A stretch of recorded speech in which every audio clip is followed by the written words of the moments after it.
శుభోదయం, అందరికీ నమస్కారాలు. ఈ మూడో బ్యాచ్ సర్టిఫికెట్ కోర్స్ ఆన్ సనాతన ధర్మ వేద సంస్కృతి సమితి మరియు విశ్వయోగ విద్యాపీఠకి వాళ్ళు కలిసి ఈ కోర్సును ఆర్గనైజ్ చేస్తున్నారు. సో ఈ కోర్స్కి అందరికీ స్వాగతం.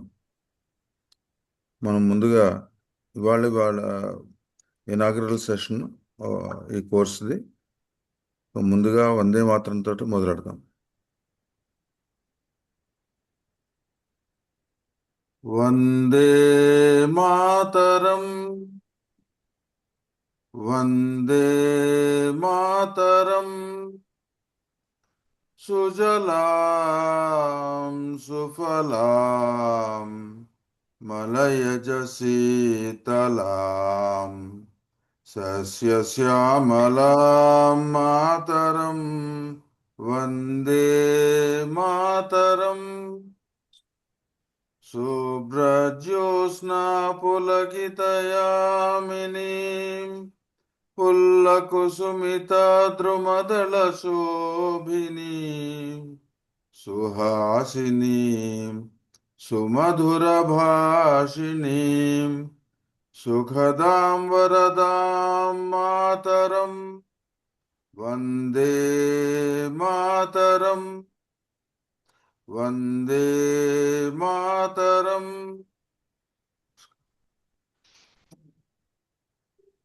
ఇప్పుడు వసుంధర గారు ప్రార్థన చేయమని కోరుతున్నాను. అందరికీ నమస్కారం. 1 నిమిషం ధ్యానము, 3 సార్లు ఓంకారం, తర్వాత తరగతి ప్రార్థన చేసుకో.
ఓం గణానాం త్వా గణపతిగుం హవామహే కవిం కవీనాముపవశ్రవస్తమం జ్యేష్ఠరాజం బ్రహ్మణాం బ్రహ్మణస్వత ఆనశృణ్వన్నోతిభిः सीदसादनम्.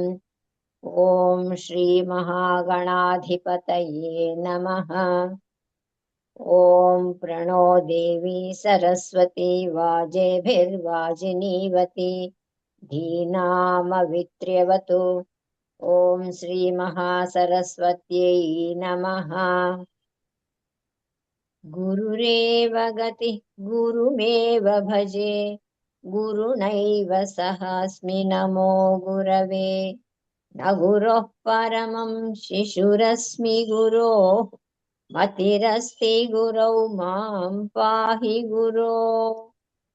జ్ఞానానందమయం దేవం నిర్మలస్ఫటికాకృతిం आधारं सर्वविद्यानां हयग्रीवमुपास्महे श्रुतिस्मृतिपुराणानाम् आलयं करुणालयं नमामि भगवत्पाद शङ्करं लोकशङ्करम् शङ्करं शङ्कराचार्यं केशवं बादरायणं सूत्रभाष्यकृतौ वन्दे भगवन्तः पुनः पुनः ईश्वरो गुरुरात्मेति मूर्तिभेदविभागिने व्योमवद्व्याप्तदेहाय दक्षिणामूर्तये नमः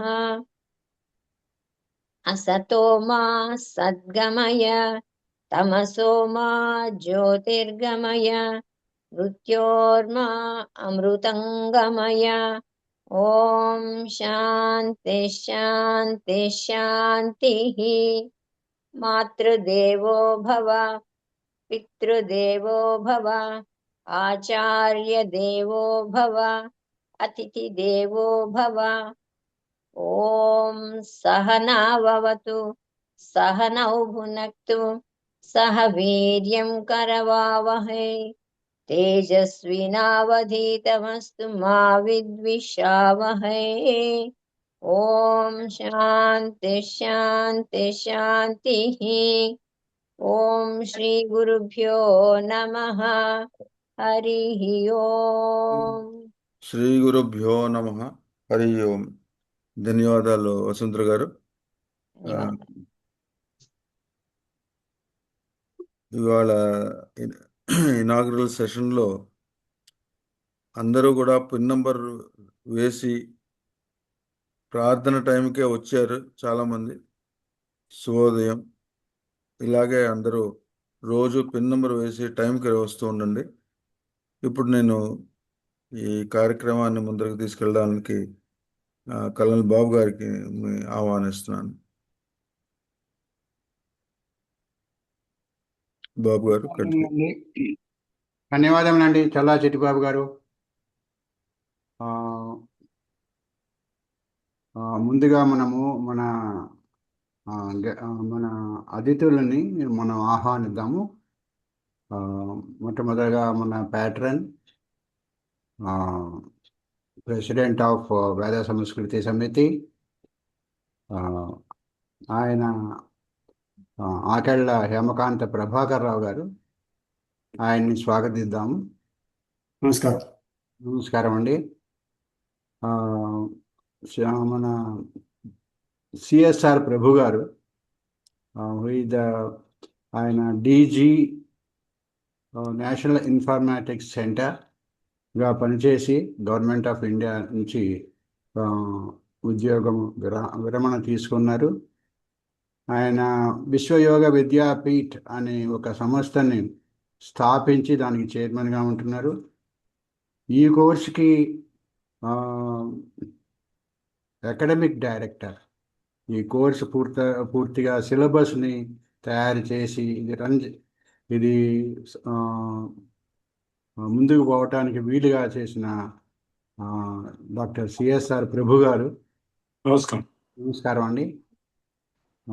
మన డాక్టర్ విశాలాక్షి గారు, ఆవిడ ఉస్మానియా యూనివర్సిటీ సంస్క్రిట్ ప్రొఫెసర్, మరియు పిహెచ్డి చేశారు మన ఉపనిషత్తుల్లో మహావాక్యాల మీద పిహెచ్డి చేశారు, ఎంఫిల్ చేశారు. చాలా సనాతన ధర్మం మీద ఒక పటిష్టమైన జ్ఞానము ఉన్నవారు. సో వారికి కూడా మనము స్వాగతిద్దాం. నమస్కారం అండి శైలేష్ గారు. నమస్కారం అండి. సర్వేభ్యో నమో నమః. మన ముఖ్య అతిథి స్వామినీజీ వస్తాము అన్నారు. 7 గంటల దాకా ఉంటామని అన్నారు. నేను వారిని కాంటాక్ట్ చేస్తాను. అంతకుముందు మనము ప్రొసీడ్ అవుదాము, ముందుకెళ్దాము. డాక్టర్ సోమయాజుల్ గారు కూడా వచ్చారు. మన ఫ్యాకల్టీ, మన గురువుల్లో ఒక గురువు గారు డాక్టర్ యువి సోమయాజులు గారు. ఆయన కూడా మన మధ్య ఉన్నారు. నమస్కారం అండి సోమయాజులు గారు. నమస్కారం అండి. అయ్యా నమస్కారం. నమస్కారం. నమో నమః. నమో నమః. స్వాగతం సుస్వాగతం అందరికీ. స్వామిని గారు వచ్చిన తర్వాత మనము ఆవిడని కూడా పరిచయం చేసుకొని ఆవిడ దీవెనలు తీసుకుందాము. ముందుగా ప్రభాకర్ రావు గారిని మన వెల్కమ్ అడ్రస్గా అందరికీ మన ఆయన సందేశాన్ని ఇమ్మని రిక్వెస్ట్ చేద్దాం. ప్రభాకర్ రావు గారు. నమస్కారం, అందరికీ ధన్యవాదాలు. మనం ఈరోజు తెలుగు భాష మీద సనాతన ధర్మ వర్గాన్ని నడుపుకోవడానికి మూడవ వర్గ, మొదటి 2 వర్గాలు అయిపోయినాయి, 3వ వర్గం నడుపుతున్నాం. ఈ వర్గం నడపడానికి సహాయం చేసిన అందరికీ ధన్యవాదాలు చూపిస్తూ, మన ముఖ్య అతిథులు స్వామి సద్విద్యానంద గారికి, విశ్వయోగ విద్యాపీఠ్ చైర్మన్ గారు, ex managing director general of national information centre, central government, and విశిష్ట yoga guru who is having 1 lakh శిష్యాస్ under him, over coach training under training. వాళ్ళ ఎవరికైతే ఆయన 1,00,000 మందికి యోగా నేర్పారో వారందరి గురువు ఆయన. దేశంలో ఉన్న చాలా పెద్ద గురువుల దగ్గర ఆయన ప్రవేశం ఉన్నది. అలాంటి ప్రభు గారు మనకి కోర్స్ అకాడమిక్ డైరెక్టర్గా ఉండటం, ఆయనకి స్వాగతం, నమస్కారం. అలాగే మన స్వామిని గారు కూడా మా మధ్యప్రదేశ్లో ఒక విశిష్ట సంస్థకి అధిపతిగా ఉన్నారు. వారికి కూడా స్వాగతం.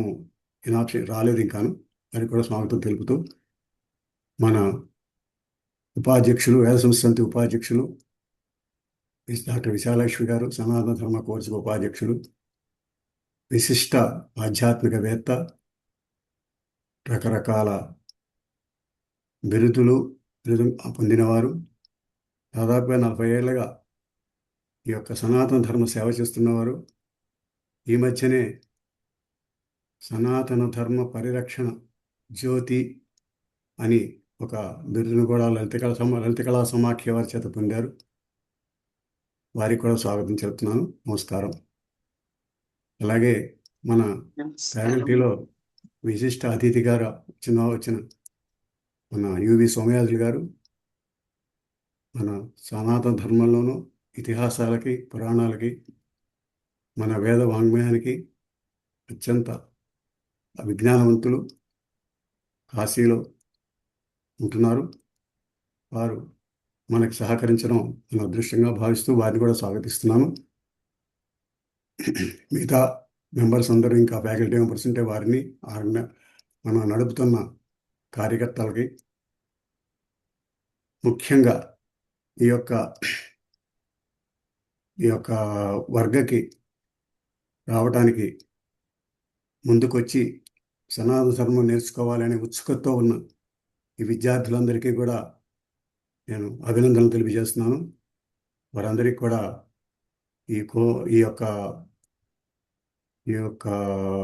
ఈ సనాతన ధర్మ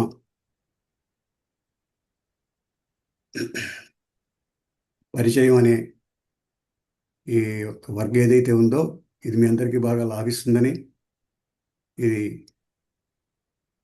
ముందు మీరు సనాతన ధర్మం యొక్క విశిష్టతని, ప్రచారాన్ని మన తర్వాత తరాల వాళ్ళకి తెలియడానికి ఉపయోగించడానికి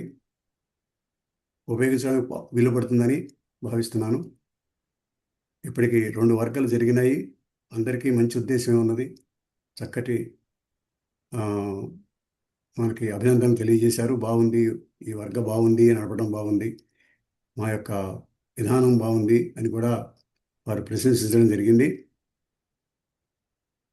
అది కాకుండా ప్రపంచంలో ఉన్న మన భారతదేశంలో ప్రస్తుత పరిస్థితుల్లో సనాతన ధర్మం ఒక కూడలిలో ఉన్నది.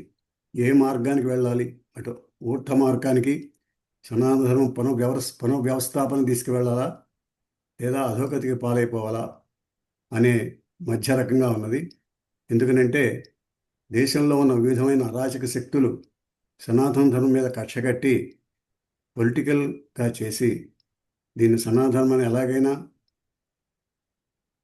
అణగదొక్కాలి అనే ఉన్న ఉద్దేశంతో ఉన్న కొన్ని వర్గాలు తయారవుతున్నాయి. కాబట్టి మన సనాతన ధర్మాన్ని ఆచరిస్తున్న వాళ్ళు అందరూ కూడా ఏకగ్రీవంగా కలిసి దీన్ని సరిగ్గా అవగాహన చేసుకొని మనం దీన్ని పునరుద్ధరించవలసిన అవసరం ఉన్నది, పునఃస్థాపన చేయవలసిన అవసరం ఉన్నది.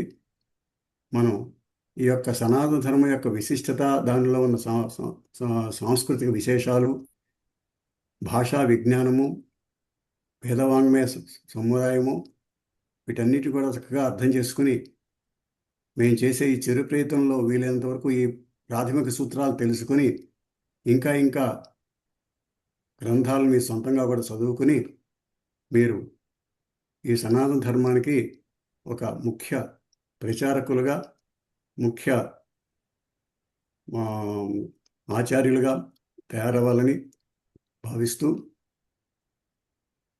మన వేద సంస్కృతి సమితి ఇప్పటికి దాదాపుగా 12 సంవత్సరాల పైగా ఈ కార్యక్రమం చేపట్టింది. ఇది మేము 12 సంవత్సరాలు అయినా 25 ఏళ్ళ నుంచి, 30 ఏళ్ళ నుంచి, 40 ఏళ్ళ నుంచి సనాతన ధర్మ కోర్సు మీద, సనాతన ధర్మ విషయాల మీద కృషి చేసిన వాళ్ళు చాలామంది ఉన్నారు. వారందరితో కలిసి మేము కొన్ని సెమినార్స్ కండక్ట్ చేయడం కూడా జరిగింది. 2016, 2017లో రాజీవ్ మల్హోత్రా గారు రాసిన పుస్తకాలను ప్రచారం చేయడం జరిగింది. బ్యాటిల్ ఫర్ సాంస్క్రిట్ అని ఇలాంటి విషయాల్ని కూడా ప్రచారం చేస్తూ, కోవిద మూలంగా సంస్కృత భాషని నేర్పడం, సంస్కృత భారత్కి ముఖ్య కార్యకర్తగా ఉంటూ, సంస్కృత భారతి యొక్క పోస్టల్ కోచింగ్ కోర్సులు ఏవైతే ఉన్నాయో, ప్రవేశ, పరిచయ, శిక్ష, కోవిద, 4ంటికి నిత్యము వారంలో 7 రోజులు కూడా క్లాసులు నడుపుతూ 12 ఏళ్ళ నుంచి చేస్తున్నాము. ఇప్పుడు కోవిద వచ్చిన దగ్గర నుంచి ఆన్లైన్ వేద సంస్కృతి కార్యక్రమాలన్నీ పర్సనల్ బేస్ నుంచి ఆన్లైన్ బేస్కి మార్చాము. ఎందుకంటే ఆ 2 ఏళ్ళు కూడా కార్యక్రమం జరగడం కుదరలేదు. కాబట్టి ఆన్లైన్ అయితే చేయగలమని చెప్పేసి మే 2020లో ఆన్లైన్ సంస్కృత క్లాసులు మొదలుపెట్టి, తర్వాత వెబినార్లు నడపడం మొదలుపెట్టాం. వీకెండ్ వెబినార్స్ దాదాపుగా 320 వెబినార్స్ నడిపించాం సనాతన ధర్మం మీద. ఇవన్నీ వీడియోలు మన యూట్యూబ్లో ఉన్నాయి, మీరు అందరూ చూడొచ్చు. రకరకాల విషయాల మీద, మన సనాతన ధర్మ విషయాల మీద, అటు చరిత్ర అయితే కానీ, లేదా మన షోడశ సంస్కారాలు అయితే కానీ, లేకపోతే సనాతన ధర్మ విషయాలు అయితే కానీ, యోగా మీద కానీ, మిగతా విషయాల మీద అన్నిటి కూడా రకరకాల విషయాలు తీసుకుని, మీమాంస, మిగతా విషయాలు కూడా తీసుకుని, దర్శనాలు, వేదాంగాలు, తర్వాత భాషా విజ్ఞానము, వీటన్నిటి మీద కూడా రకరకాల సనాతన ధర్మ కోర్సులు, ఈవినింగ్ క్లాసెస్ సాటర్డే, సండే నడవడం జరిగింది. ఇప్పుడు కూడా నడుపుతున్నాము. వాటన్నిటిలో కూడా మీరు అందరూ భాగం తీసుకుని వాటి యొక్క లాభాన్ని పూర్తిగా పొందాలని ఆహ్వానిస్తున్నాను. దాని తర్వాత అవి చేస్తూ ఉండగా ప్రభు గారు 2022లో మేము కలుసుకుని, ఇది సనాతన ధర్మ కోర్సులు, యోగా క్లాసులు నడిపితే మంచిది అని చెప్పి మొదలెట్టి, యోగా క్లాసుల తర్వాత వారి ప్రోద్బలంతో నాలో ఉన్న చిరకాలంగా సనాతన ధర్మం మీద కోర్సులు నడపాలనే ఆకాంక్షకి నీరు పోసి దాన్ని వృద్ధి చెందించిన ప్రభు గారికి ధన్యవాదాలు సమర్పిస్తూ, ప్రభు గారు ఈ కోర్సుకి అకాడమిక్ డైరెక్టర్గా ఉంటూ ఇప్పుడు దాదాపుగా 15 కోర్సులు మన డాక్టర్ బాబు అడ్మినిస్ట్రేటివ్ డైరెక్టరు, విశాలక్ష్మి గారు అసోసియేట్ డైరెక్టరు, చిట్టిబాబు గారు, వసుంధర గారు, లీలా గారు, వెంకటనారాయణ గారు, ముఖ్యంగా మా కార్యదర్శి లలిత గారు సహాయంతో ఈ కార్యక్రమాలు చక్కగా జరపడం జరుగుతుంది. ఫ్యాకల్టీ మెంబర్స్గా కూడా దాదాపుగా 20 మంది పైగా ఫ్యాకల్టీ మెంబర్స్, 25 మంది పైగా ఫ్యాకల్టీ మెంబర్స్ ఉన్నారు. ఇందులో ముఖ్యంగా ఈ మధ్య చేరిన యువి సోమయాజులు గారు కూడా ఆహ్వానిస్తున్నాను. వీరందరి సహాయంతో ఈ 15 కోర్సులు చక్కగా ప్రభావితంగా జరగడం జరిగింది. మన దేశంలో ఉన్న మళ్ళీ కాకుండా అమెరికా నుంచి, ఆస్ట్రేలియా నుంచి, మిగతా గల్ఫ్ కంట్రీస్ నుంచి కూడా విద్యార్థులు పాల్గొనడం జరుగుతోంది. కాబట్టి ఈ కోర్సుని ఇంకా ముందుకు తీసుకెళ్ళడం ఉద్దేశంతో ఈ కోర్సు నడుపుతూ ఇప్పటికి 15 బ్యాచుల్లో చివరిగా లెవెల్ 1, లెవెల్ 2 నడిపాము. లెవెల్ 3 కింద దానికి లెవెల్ 3 అనకపోయినా కానీ దాన్ని ఫ్యాకల్టీ డెవలప్మెంట్ కోర్స్ అని టీచర్స్ని తయారు చేయటం. సనాతన ధర్మ కోర్సు ఈ మధ్య ఈ ఇండియన్ నాలెడ్జ్ సిస్టమ్స్ అని చెప్పేసి గవర్నమెంట్ ఆఫ్ ఇండియా ఆరంభించిన కార్యక్రమాలకి, న్యూ ఎడ్యుకేషన్ పాలసీలో గవర్నమెంట్ ఆఫ్ ఇండియా ఆరంభించిన కార్యక్రమానికి దోహదం పలుకుతూ అది రకరకాల కళాశాలల్లో వాటి యొక్క విషయాన్ని ప్రచారం చేయడానికి, నేర్పడానికి, విద్యార్థులకు తెలియజపరచడానికి కోర్సులు కంపల్సరీ చేశారు. కాబట్టి దానికి కావాల్సిన అధ్యాపకులు కావాల్సి వస్తారనే ఉద్దేశంతో faculty development course on Indian knowledge systems అని చెప్పేసి ఒక కోర్సు నడపడం జరిగింది. ఒక బ్యాచ్ అయిపోయింది, రెండో బ్యాచ్ నడుస్తుంది. అందులో ముఖ్యంగా టీచర్స్ని తీసుకుంటాం. టీచర్స్కి ఏ విధంగా సనాతన ధర్మాన్ని మోడర్న్ యాంగిల్లో, ఆధునిక పద్ధతిలో ఎలా నేర్పాలి అనే విషయాన్ని మన విద్యార్థులకు నేర్పడం జరుగుతోంది.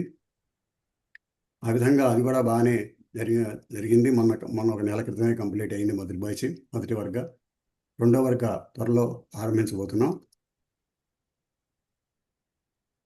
ఈ విధంగా చేస్తూ 23లో వేదవాణి జర్నల్ అని చెప్పేసి ఒకటి సైన్స్ మన వేదవాంగ్మయంలో సైన్స్ ఏ విధంగా ఉంది అనే రీసెర్చ్ కోసం ప్రోత్సాహం చేయాలనే ఉద్దేశంతో, వేదవాంగ్మయం మీద రీసెర్చ్ చేయాలనే ఉద్దేశంతో. ఎందుకంటే 1000 సంవత్సరాలుగా మనం సంస్కృత భాష, 200 ఏళ్ళగా సంస్కృత భాష మానేసాం. 1000 సంవత్సరాలుగా ఈ ఇన్వేషన్స్తో వాళ్ళతో పోట్లాడటమే సరిపోయింది, కానీ మన యొక్క సైన్స్ని అభివృద్ధి చేయడానికి మనం ముందుకు వెళ్ళలేకపోయాం. తద్వారా మనం ఇప్పుడు వెనకాల పడినట్టు కనిపిస్తున్నాం. పుస్తకాలన్నీ కూడా, రీసెర్చ్ పుస్తకాలన్నీ కూడా భారతీయ భాషలో లేకుండా ఆంగ్ల భాషలోనే ఉండటం జరుగుతోంది. సంస్కృత భాషలో మోడర్న్ రీసెర్చ్కి సంబంధించిన పుస్తకాలు లేవు. కాబట్టి వేదవాంగ్మయంలో ఉన్న బీజాలని తీసుకుని ఏ విధంగా అయితే మోడర్న్ స్టైల్ డెవలప్ అయ్యి పలు శాఖలుగా విస్తరించి ప్రపంచమంతా అభివృద్ధి పొంది ఉందో, దానిని మళ్ళా సంస్కృత భాషలోను, మన ఇండియన్ భాషల్లోనూ పూర్తిగా అనువదించి దాన్ని రీసెర్చ్ చేసి ఇంకా ఏమున్నాయి అనే విషయాలు తెలుసుకోవాలనే ఉద్దేశంతో వేదవాణి జర్నల్ అనే పత్రిక కూడా చేయడం జరిగింది. అది 3 ఏళ్ల నుంచి నడుస్తోంది. ఈ పత్రిక కోర్సులు కంచి స్వామివారి ఆశీర్వాదంతో మొదలుపెట్టాము. వారి ఆశీర్వాదం వల్ల అవి తర్వాత స్వామిని సతీజానంద గారి ప్రోద్బలం వల్ల, వారి సహాయం వల్ల తెలుగులోను, ఇంగ్లీష్లోను, హిందీలోను 3 భాషల్లోనూ నడుపుతున్నాము. జర్నల్లో కూడా 3 భాషల్లోనూ పేపర్లు రాయొచ్చును. మీరందరూ కూడా మీ భాష, మీ వృత్తులలో మంచి నిష్ణాతులై ఉంటారు. మీరు మీ సబ్జెక్ట్ ఏమైనా తెలిసిన సబ్జెక్ట్కి పేపర్లు రాసి మాకు ఇవ్వచ్చును. అది కూడా గవర్నమెంట్ ఆఫ్ ఇండియా అప్రూవల్ పొందింది, ISSN నెంబర్ ఉన్నది. కాబట్టి దానికి విలువ ఉంటుంది, మీరు రాసిన పేపర్లకు విలువ ఉంటుంది. వాటి వేదవాణి జర్నల్ ప్రోత్సహించవలసిందని నేను, మా కార్యక్రమాలని ప్రోత్సహించవలసిందని నేను ఈ యొక్క ఉద్దేశంతో మేమందరినీ ఆహ్వానిస్తూ ఈ కోర్సులో మేము మా సాయశక్తుల మా కృషులకు మీ యొక్క ఉత్సాహాన్ని జతపరుస్తూ కార్యక్రమాన్ని విజయవంతం చేయాలని అర్థిస్తూ భగవంతుణ్ణి, ఆ వెంకటేశ్వర స్వామిని ప్రార్థిస్తూ నాకే అవకాశం ఇచ్చిన మన కార్యకర్తలందరికీ ధన్యవాదాలు అర్పిస్తూ ముగిస్తున్నాను. ధన్యవాదాలు. నమస్కారం. ధన్యవాదములండి. Thank you so much. ఆ తర్వాత ఈ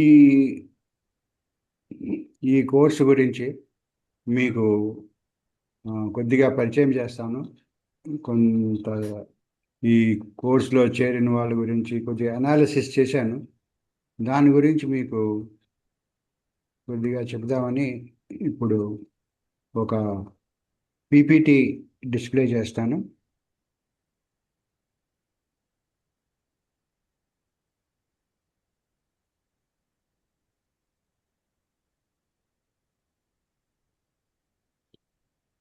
ఓకే.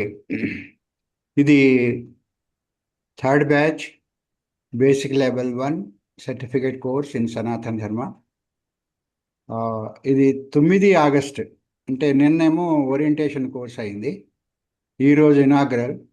ఇప్పటి నుంచి కలుపుకొని 6 డిసెంబర్ దాకా, 6 డిసెంబర్ దాకా ఉంటుంది, 4 నెలల కోర్సు.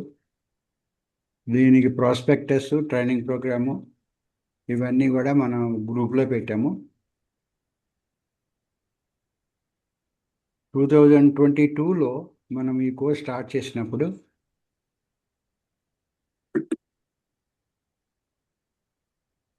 మనము కంచి స్వామివారి దగ్గరికి వెళ్ళి వారి ఆశీస్సులు తీసుకున్నాము. ప్రభాకర్ రావు గారు, సిఎస్ఆర్ ప్రభు గారు, విశాలాక్షి గారు, నేను అందరం కలిసి వెళ్ళి మన ప్రాస్పెక్టస్ ఏదైతే ఉందో సిలబస్ అన్ని ఆయనకి చూపించి ఆయన ఆశీర్వాదం తీసుకొని, ఆయన ఆశీర్వదించి దీన్ని సక్సెస్ఫుల్గా అవ్వాలని దీవించారు. అట్లాగే మీరు చూసిన విధంగా ఇప్పుడు 7 బ్యాచ్లు అయిపోయినాయి, 8వ బ్యాచ్ జరుగుతోంది.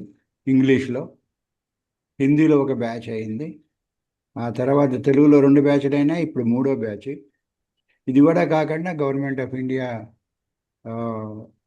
తయారు చేసి ఇచ్చిన ఐకేఎస్ పుస్తకం ఆధారపడి ఒక కోర్స్ స్టార్ట్ చేసి ఒక బ్యాచ్ కూడా నడిపించాము. అది ప్రభాకర్ రావు గారు చెప్పినట్టుగా అది టీచర్స్ని టీచ్ చేయటానికి, ట్రైన్ చేయటానికి, కాలేజీల్లో మన విద్యార్థులకు చెప్పడానికి. కొద్దిగా అనాలిసిస్ అని ఎంతమంది మనకి ఈ కోర్సులో అడ్మిట్ అయ్యారు అని. టోటల్ స్టూడెంట్స్ 60 మంది అడ్మిట్ అయ్యారు. ఈ ఫిగర్ కొద్దిగా తక్కువగానే ఉంది. నార్మల్గా 100 కన్నా ఎక్కువే మామూలుగా అడ్మిట్ అవుతారు, కానీ ఈ కోర్సులో 60 మంది ఉన్నారు. ఇంకా ఎవరైనా అడ్మిట్ అవుదాము, అడ్మిషన్ కావాలి అంటే మనము అడ్మిట్ చేద్దాం. యావరేజ్ ఏజ్ 50.9 ఇట్లాగే ఉంది. అప్పుడు అదివరకు కూడా ఇట్లాగే ఉంది, ఇప్పుడు కూడా కొద్దిగా తగ్గింది. అదివరకు 52 ఉండేది, ఇప్పుడు 50.9 వచ్చింది. Highest age 78, lowest age 27. ఇందులో లోయెస్ట్ ఏజ్లో తక్కువ మంది ఉన్నారు, బిలో 30 ఒక్కళ్ళే ఉన్నారు. బిలో 40 18 మంది ఉన్నారు. వీరిలో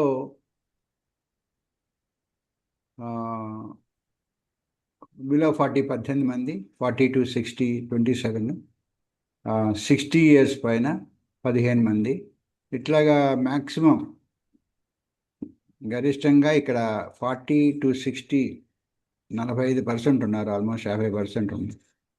అంటే కొద్దిగా 40 దాటిన వాళ్ళు కొద్దిగా ఇంట్రెస్ట్ తీసుకుంటున్నారు దీని మీద. ఇక్కడ మేల్ ఫీమేల్ చూస్తే ఇద్దరు సమానంగా ఉన్నారు, 30 ఆల్మోస్ట్ 31 29 ఉన్నారు. ఇంకా ఆప్షన్ ఏ అంటే అటెండ్ చేసి మేము ఎగ్జామ్ తీసుకుని సర్టిఫికేట్ తీసుకుంటాము అన్న వాళ్ళు ఆప్షన్ ఏ. వాళ్ళు 50 మంది ఉన్నారు 60 మందిలో. ఆప్షన్ బి మాకు కొద్దిగా టైం కుదరటం లేదు, మేము రికార్డింగ్ చూస్తాము అన్నవారు 10 మంది ఉన్నారు. సో ఇది కూడా మంచి. అది వరకు నార్మల్గా ఒక 30% మేము అటెండ్ కాలేము అనేవారు ఉన్నారు.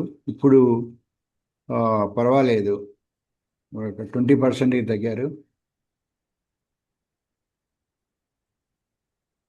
కొద్దిగా మనము నేర్చుకునే విషయాల మీద ఎవరు చెబుతారు, మన గురువులు ఎవరు అన్న విషయం మీద ఒక ఈ స్లైడ్ చూపిస్తోంది మన హేమకాంత ప్రభాకర్ రావు గారు.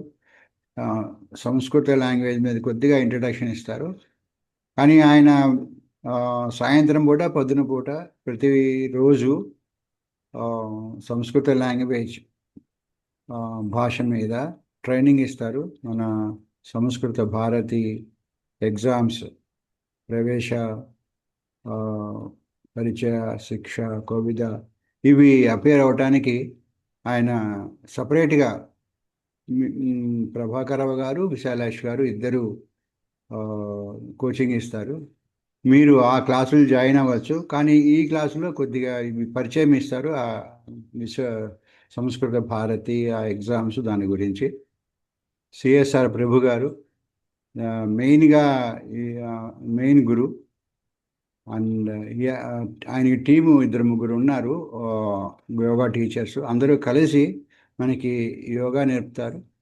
ఆ, యోగా అన్నది ఈ కోర్సులో ప్రధానంగా లేదు, కానీ తర్వాత ఈ కోర్స్ అయిన తర్వాత 2 వీక్స్లో ఒక క్యాప్సూల్ లాగా పెట్టుకొని అది యోగా నేర్చుకుందాము. అది కాకుండా వేదాంగాస్, ఉపనిషత్స్, దర్శనాస్, విమాన శాస్త్ర, భగవద్గీత అండ్ రీసెర్చ్ టాపిక్స్, వీటన్నిటి మీద మీకు లెక్చర్ ఇస్తారు, మీకు జ్ఞానం ఇస్తారు. తర్వాత పిబిటి సుందరి గారు పంచాంగం, విశాలాక్షి గారు అగైన్ సనాతన ధర్మం మీద మీకు విశదీకరిస్తారు. ఆ, ఏ ఏ డౌట్ ఉన్నా మీకు, మన సదాచారాల మీద ఏం డౌట్ ఉన్నా, మన పూజా పద్ధతి, సనాతన ధర్మము, దీని మీద మీకు ఏ డౌట్ ఉన్నా కూడా మీరు అడగచ్చు. ఆవిడ వేదాసు, ధర్మశాస్త్ర కూడా మీకు చెప్తారు. కేవి కుమార్ గారు వాస్తు, అండ్ కిషోర్ గారు ఆయుర్వేద.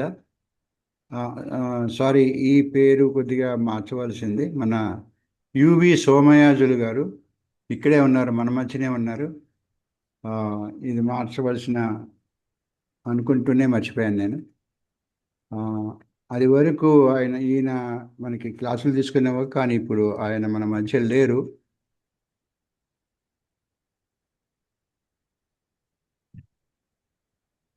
సోమయాజులు గారు మనకి రామాయణం, మహాభారతం గురించి క్లాసులు తీసుకుంటారు. ఆయన ఆల్రెడీ హిందీ క్లాస్కి, ఐకేఎస్ క్లాస్కి, హిందీ క్లాస్కి 8th బ్యాచ్కి ఈ క్లాసులు తీసుకున్నారు, రామాయణం, మహాభారతం. అందులో మేనేజ్మెంట్ ఆస్పెక్ట్స్ హైలైట్ చేశారు. ఇప్పుడు ఒక 2 వీక్స్ 10 డేస్ శిబిరంలాగా రామాయణం గురించి చెప్తున్నారు, ఇప్పుడు అవుతుంది అది. ఆ తర్వాత పురాణాస్, వాణి గారు, ఇట్లా మన ఫ్యాకల్టీ వాళ్ళు తీసుకునే సబ్జెక్టులు ఇవి. మీకు ప్రాస్పెక్టస్ ఇచ్చాము, సిలబస్, జనరల్ గైడ్లైన్స్ ఉన్నాయి అందులో. ట్రైనింగ్ ప్రోగ్రామ్ అది మీకు గ్రూప్లో డిస్క్రిప్షన్లో పోస్ట్ చేస్తాము, అది కూడా చూడండి రోజు. నెక్స్ట్ వీక్లో నెక్స్ట్ డే ఏది ఉంటుంది అనేది తెలుస్తుంది. కోర్సు మీకు నిన్న చెప్పినట్లుగానే 1 గంట లెక్చర్ ఉంటుంది. ఆ తర్వాత క్వశ్చన్ ఆన్సర్స్ ఉంటాయి. ఒకవేళ గురువు గారు మీకు ఎప్పుడు కావాలంటే అప్పుడు అడగచ్చు, అంటే మీరు ఎప్పుడు కావాలంటే అప్పుడు అడగచ్చు. కానీ నార్మల్గా 1 గంట మాట్లాడిన తర్వాత ఆయన చెప్పిన దాంట్లో ఏదైనా డౌట్ ఉంటే అడగచ్చు. ఆన్లైన్ ఎగ్జామ్స్ ఉంటాయి, దీనికి ప్రాక్టీస్ టెస్ట్ ఇస్తాము. ప్రాక్టికల్స్ కూడా ఉంటాయి, థియరీ కూడా ఉంటుంది. ఇంకా సాటర్డే, సండే మన గెస్ట్ లెక్చర్స్ ఉంటాయి, అటెండ్ అవ్వండి. మీతో కాంటాక్ట్ చేయడానికి, మీకు హెల్ప్ చేయడానికి, ఈ కోర్సు వెబినార్స్ కండక్ట్ చేయడానికి వసుంధర గారు ఈజ్ ద హోస్ట్. నిన్న మీకు పరిచయం చేశాను నేను. లీలా గారు కో-హోస్ట్. మన కోఆర్డినేటర్స్, చీఫ్ కోఆర్డినేటర్స్ సల్లా చిట్టిబాబు గారు అండ్ బిబి నారాయణ గారు అండ్ లలిత గారు మన అటెండెన్స్ అది తీసుకుంటారు. తర్వాత నేను మీ కోర్స్కి అడ్మినిస్ట్రేటివ్ డైరెక్టర్. ఎప్పుడు మీకు కావాలంటే అప్పుడు మీరు కాంటాక్ట్ చేయొచ్చు, మెసేజ్ పంపించండి. అండ్ అకాడమిక్ డైరెక్టర్ సిఎస్ఆర్ ప్రభు గారు, మీకు ఏ టెక్నికల్గా ఏ డౌట్ ఉన్నా కూడా ఈ కోర్స్ మీద అడగచ్చు. ప్యాట్రన్ ఏహెచ్పి రావు గారు. సో ఈ కోర్సు గురించి కొద్దిగా అనాలిసిస్ పరిచయం చేశాను మీకు. ఆ తర్వాత మనము మన course vice president and course associate director, Veda Samskriti సమితి వైస్ ప్రెసిడెంట్ డాక్టర్ విశాలాక్షి గారిని మనం మెసేజ్ కోరుదాము. విశాలాక్షి గారు. హరి ఓం, నమస్కారం అండి. ఓం శ్రీ మహాగణాధిపతయే నమో నమః.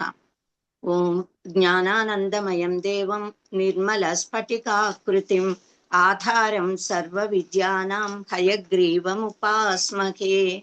అసలు మన మానవ జీవిత పరమ గమ్యం ఏమిటి అంటే మన మహర్షులు ముక్తి అని చెప్తారు. అంటే ముక్తి పొందటం అని అంటే ఈ దేహంలో ఉండగా అత్యంత అపురూపమైన ఈ మానవ ఉపాధి, జంతువునాం నరజన్మ దుర్లభం అని అంటాము. కనుక ఇలాంటి ఉపాధి లభించినందుకు దీనిని ఉపయోగించుకుని జ్ఞానాన్ని పొందాలి, ముక్తి పొందాలి. అంటే దుఃఖరహితమైన శాశ్వత ఆనంద ధామాన్ని పొంది ఈ దేహంలో ఉండగా ఈ జన్మలోనే మనము ఆ ముక్తి అనుభవంలోకి తెచ్చుకోవాలి అన్నది మన వేదాల సారము, ఉపనిషత్తుల సారం, మహాత్ముల మహర్షుల బోధ. మరి దానిని మనం ఎలా పొందగలుగుతాము అని అంటే, ఏ మనిషికైనా కూడా, ఏ ప్రాణి అయినా ఆనందంగా జీవించాలి అన్నదే కోరుకుంటాం కదా. ఆ ఆనందం అంటే ఏమిటి, ఆనందాన్ని ఎలా పొందగలుగుతాము అన్నది మనం గ్రహించాలి. లౌకికమైన దైహికమైన ఆనందాలని అధికారమో, ధనమో, ఐశ్వర్యమో, పేరు తెచ్చుకోవడం లోకంలో ఇవన్నీ క్షణికాలు, తాత్కాలికాలు. కానీ లోకంలో అందరూ అదే ఆనందం అనే భ్రమతో ఉంటున్నారు. కనుక మనకి మన మహర్షులు నిజమైన ఆనందం జ్ఞానం వల్ల కలుగుతుంది అని చెప్తారు. మరి ఆ అంటే జ్ఞానాదేవతో కైవల్యం. మరి ఆ జ్ఞానం అంటే ఏమిటి అని అంటే, సాధారణంగా జ్ఞానం అంటే తెలివి, తెలుసుకోవడం. ఏది తెలుసుకున్నా అది జ్ఞానమే కదా. కానీ నిజమైన జ్ఞానం ఏది అంటే సదసద్వివేకము. సత్తు అసత్తుల అంటే నిత్య అనిత్య వస్తు వివేకం. ఏది శాశ్వతము, ఏది అశాశ్వతము అన్నది తెలుసుకోవడం జ్ఞానం. మరి ఏది అశాశ్వతము అంటే యావత్ విశ్వము, సృష్టి, మానవులు, మానవ జీవితం సర్వము అశాశ్వతమే. మరి శాశ్వతం ఏది అంటే కేవలము పరబ్రహ్మము, పరమాత్మ, సత్యం, జ్ఞానం, అనంతం బ్రహ్మ అన్నటువంటిది. మరి ఆ జ్ఞానాన్ని ఎలా పొందాలి అనంటే దానికి మహర్షులు శ్రవణ మనన నిధిధ్యాసనలు అన్న మార్గాన్ని, గురువుపదేశము, తెలిసిన పెద్దలు చెప్తే వారి ద్వారా గ్రహించటము అన్నది చెప్పారు. ఆహార నిద్ర భయమైథునాని సామాన్యమేతత్ పశుభిర్నరాణం జ్ఞానం హి తేషాం అధికో విశేషో జ్ఞానేన హీనాక పశుభి సమానాక అని చెప్పారు. అంటే పుట్టిన ప్రతి ప్రాణి కూడా అస్థి జాయతే వర్ధతే విపరిణమతే అపక్షీయతే వినశ్యతి అనే ఈ షడ్భావ వికారాలతోనే మనమందరం ఉంటాము. ఈ షడ్భావ వికారాలకి అతీతమైన తత్వాన్ని ఈ దేహంతో ఈ వికారాలు కలిగిన ఉపాధితో మనం పొందగలగాలి. అంటే నానాతో స్నేహ నానాస్తి కించన అని ఉపనిషత్తు చెప్తోంది. కనిపిస్తున్న ఈ ద్వైతము ఇది నిజంగా లేదు అని. ఈ ద్వైతం ప్రపంచంలోనే మనం అద్వైత తత్వాన్ని గ్రహించటము అన్నదే యథార్థమైన జ్ఞానము అని మనకి మహర్షులు చెప్పారు, ఉపనిషత్తులు బోధిస్తున్నాయి. ముండకోపనిషత్తులో ద్వే విద్యే వేదితవ్యే ఇతిహస్మ యద్ బ్రహ్మవిదో వదంతి పరాచ ఏవ అపరాచ. తత్ర అపర ఋగ్వేదో యజుర్వేదః సామవేదః అథర్వవేదః శిక్షాకల్పో వ్యాకరణం నిరుక్తం జ్యోతిషమితి. అథ పరా యయా తదక్షరమధిగమ్యతే. అంటే వేదాల ద్వారా, ఉపనిషత్తుల ద్వారానే మనం పరా విద్యని పొందుతాము. కానీ అవన్నీ కూడా అపర విద్యలే. అంటే లౌకికమైనవి అన్ని కూడా పరతత్వానికి తీసుకెళ్లే మార్గాలే తప్ప అది పరా విద్య కాదు. మరి పరా విద్య హైయెస్ట్ అన్నమాట. అన్నిటికంటే మహోత్కృష్టమైన జ్ఞానం ఏది అనంటే యయా దేని వలన తద్ అక్షరం అధిగమ్యతే. అక్షరము అంటే క్షరము కానిది, నశించనిది. అవినాశీతు మాం విద్ధి అని పరమాత్మ చెప్పాడుగా. ఆ అవినాశిత్వ తత్వాన్ని తెలుసుకోవడం అంటే బ్రహ్మజ్ఞానం పొందటం. మరి అది తెలియాలి అని అంటే లౌకిక విద్యల ద్వారానే మనం అలౌకిక విద్యని పొందడానికి ప్రయత్నం చేయాలి. ముందు స్థూల తత్వాలు తెలిస్తే దాని నుంచి మనం సూక్ష్మతమం సూక్ష్మతరము తర్వాత సూక్ష్మతమము అయిన తత్వానికి వెళతాం. ఇదంతా ఎలా తెలుస్తుంది అంటే మహర్షులు మనకి అనుగ్రహించి ఇచ్చిన వైదిక వాంగ్మయం. ఈ వైదిక వేద వాంగ్మయంలో మనకి మామూలుగా లోకంలో అందరికీ కూడా ఏదో ఒక మతము ఉంటే ఒక మత ప్రవక్త ఒక గ్రంథము ఉంటుంది. మనకి అలాంటి జ్ఞాన రాశి ఒక మహాసముద్రమంతా జ్ఞానం, ఒక పెద్ద మహావృక్షమంతా వటవృక్షమంతా అశ్వత్థ వృక్షమంతా జ్ఞాన రాశిని పరమాత్మ భగవంతుడిచ్చాడు, మహర్షులు ఇచ్చారు. దానికి మూలం వేదములు. వేదాలు మీరు ఇవన్నీ కూడా తరగతిలో గొప్ప ఆచార్యులు చెప్తే అందరూ కూడా వినబోతున్నారు, వింటారు. కనుక వేదాలు, వేదాంగాలు, ఉపవేదాలు, ధర్మశాస్త్రాలు, ఉపనిషత్తులు, పురాణాలు, ఇంకా ఇతిహాసాలు, రామాయణ భారతాలు, భగవద్గీత, సనాతన ధర్మం అంటే ఏమిటి, అందులో ఎన్ని అంశాలు ఉంటాయి, ఎలా పుట్టి ఎలా విస్తరిల్లింది, షోడశ సంస్కారాలు, పంచాంగము, వేద గణితము, ఇలాంటి అనేక యోగా, అన్నిటికంటే మించి ఇవన్నీ కూడా దైవ భాషలో సంస్కృత భాషలో ఉన్నాయి. అదే మూలం కనుక సంస్కృత భాష యొక్క పరిచయం. తర్వాత యోగము అనేది మన శారీరకమైన, మానసికమైన, ఆధ్యాత్మికమైన శక్తియుక్తులని మనకి అనుగ్రహించి ఇస్తుంది గనక ఆ యోగా గురించి ఇన్ని విషయాలని మీరు ఇప్పుడు ఈ కోర్సులో తెలుసుకోబోతున్నారు. ముఖ్యంగా అసలు మేము ఈ సనాతన ధర్మం కోర్సులు ఎందుకు మన వారన్నమాట, మన పెద్దలు గౌరవనీయులైన మన శ్రీ ఆకెళ్ళ హేమకాంత ప్రభాకరరావు మహోదయులు, డాక్టర్ సిఎస్ఆర్ ప్రభు గారు, వారి వలన మనందరం మనలో ఉన్నటువంటి ఈ జిజ్ఞాస మన సనాతన ధర్మానికి, మన సంస్కృత భాషకి, మన భారతదేశానికి సేవ చెయ్యాలి. మన వాళ్ళని మనని మనం ఉద్ధరేదాత్మనాత్మానం, మనని మనం ఉద్ధరించుకుంటూ స్వయం తీర్త్వా పరాన్ స్థారయతే. అలా మనము జ్ఞానాన్ని సంపాదించుకుని దాన్ని 10 మందికి విస్తరిల్ల చేసి మన దేశాన్ని, మన ధర్మాన్ని, దీని యొక్క గౌరవాన్ని ప్రపంచంలో లక్షల సంవత్సరాలు మొత్తం ఈ భూభాగం అంతా సనాతన ధర్మమే ఉంది, సంస్కృత భాషే ఉంది. కానీ కాలక్రమంలో ఒక 1000 ఏళ్ళు ఇప్పుడు అందరికీ తెలిసిన కారణాలే. ఏదైనా ప్రస్తుత పరిస్థితుల్లో లక్షల మందికి అసలు సనాతన ధర్మం అనే పదమే తెలీదు. మనము హిందువులము, సనాతన ధర్మానుయాయులము అని కూడా తెలియని స్థితిలో ఉన్న అమాయకమైన మానవులు ఉంటే వాళ్ళందరినీ కూడా విమతస్తులు, విదేశస్తులు తమ గ్రిప్లోకి లాక్కుంటున్నారు. కన్వర్షన్స్, అనేక పద్ధతులు.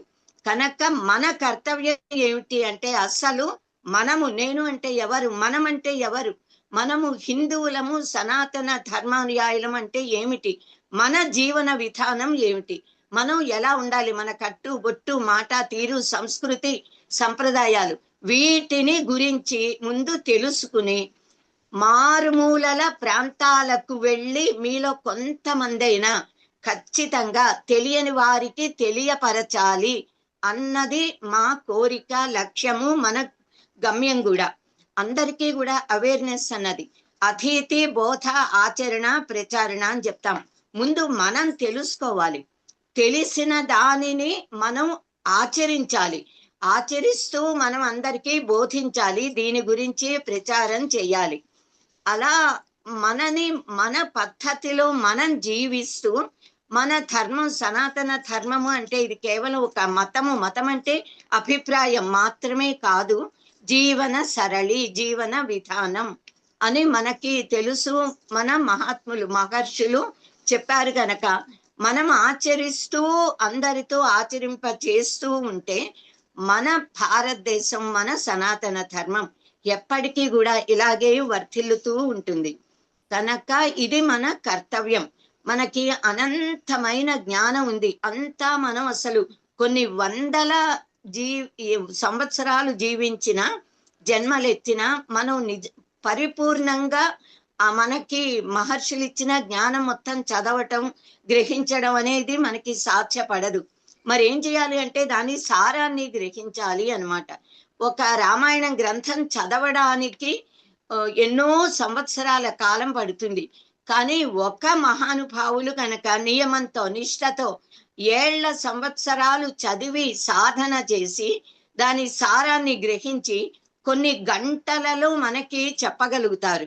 అలాగే వేద సారం, ఉపనిషత్ సారం, రామాయణ, భారత, భాగవతాల, పురాణాల సారాలని ఎవరైనా మహాత్ములు తెలుసుకుని మనకి అందిస్తే మనకి మొత్తం జ్ఞానం యొక్క స్థాళీపులాక న్యాయం అంటామే, ఆ పద్ధతిలో ఆ జ్ఞాన అవగాహన కలుగుతుంది కదా. అలాంటి ప్రయత్నమే ఇప్పుడు మన వాళ్ళు చేస్తున్నటువంటిది.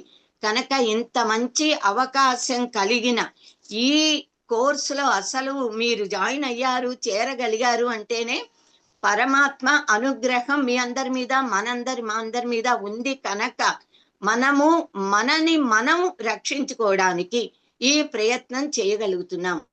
ఇలాంటి అవకాశాన్ని కలిగించి నన్ను తమ ఫ్యాకల్టీ మెంబర్గా ఆదరణీయులైనటువంటి మన వారు ఆదరిస్తున్నందుకు, గౌరవిస్తున్నందుకు వారికి అందరికీ కూడా హృదయపూర్వకమైన కృతజ్ఞతలు, ప్రణామాలు సమర్పిస్తూ మీ అందరూ కూడా క్రమశిక్షణతో చక్కగా ప్రతిరోజు సకాలంలో సమయంలో వచ్చి అన్ని విషయాలు తెలుసుకోవాలని, ఆ జ్ఞానము వల్ల కలిగే జ్ఞాన దీధితులు అని అంటాము, జ్ఞాన జ్యోతి, ఆ వెలుగు మనలో కలగాలి.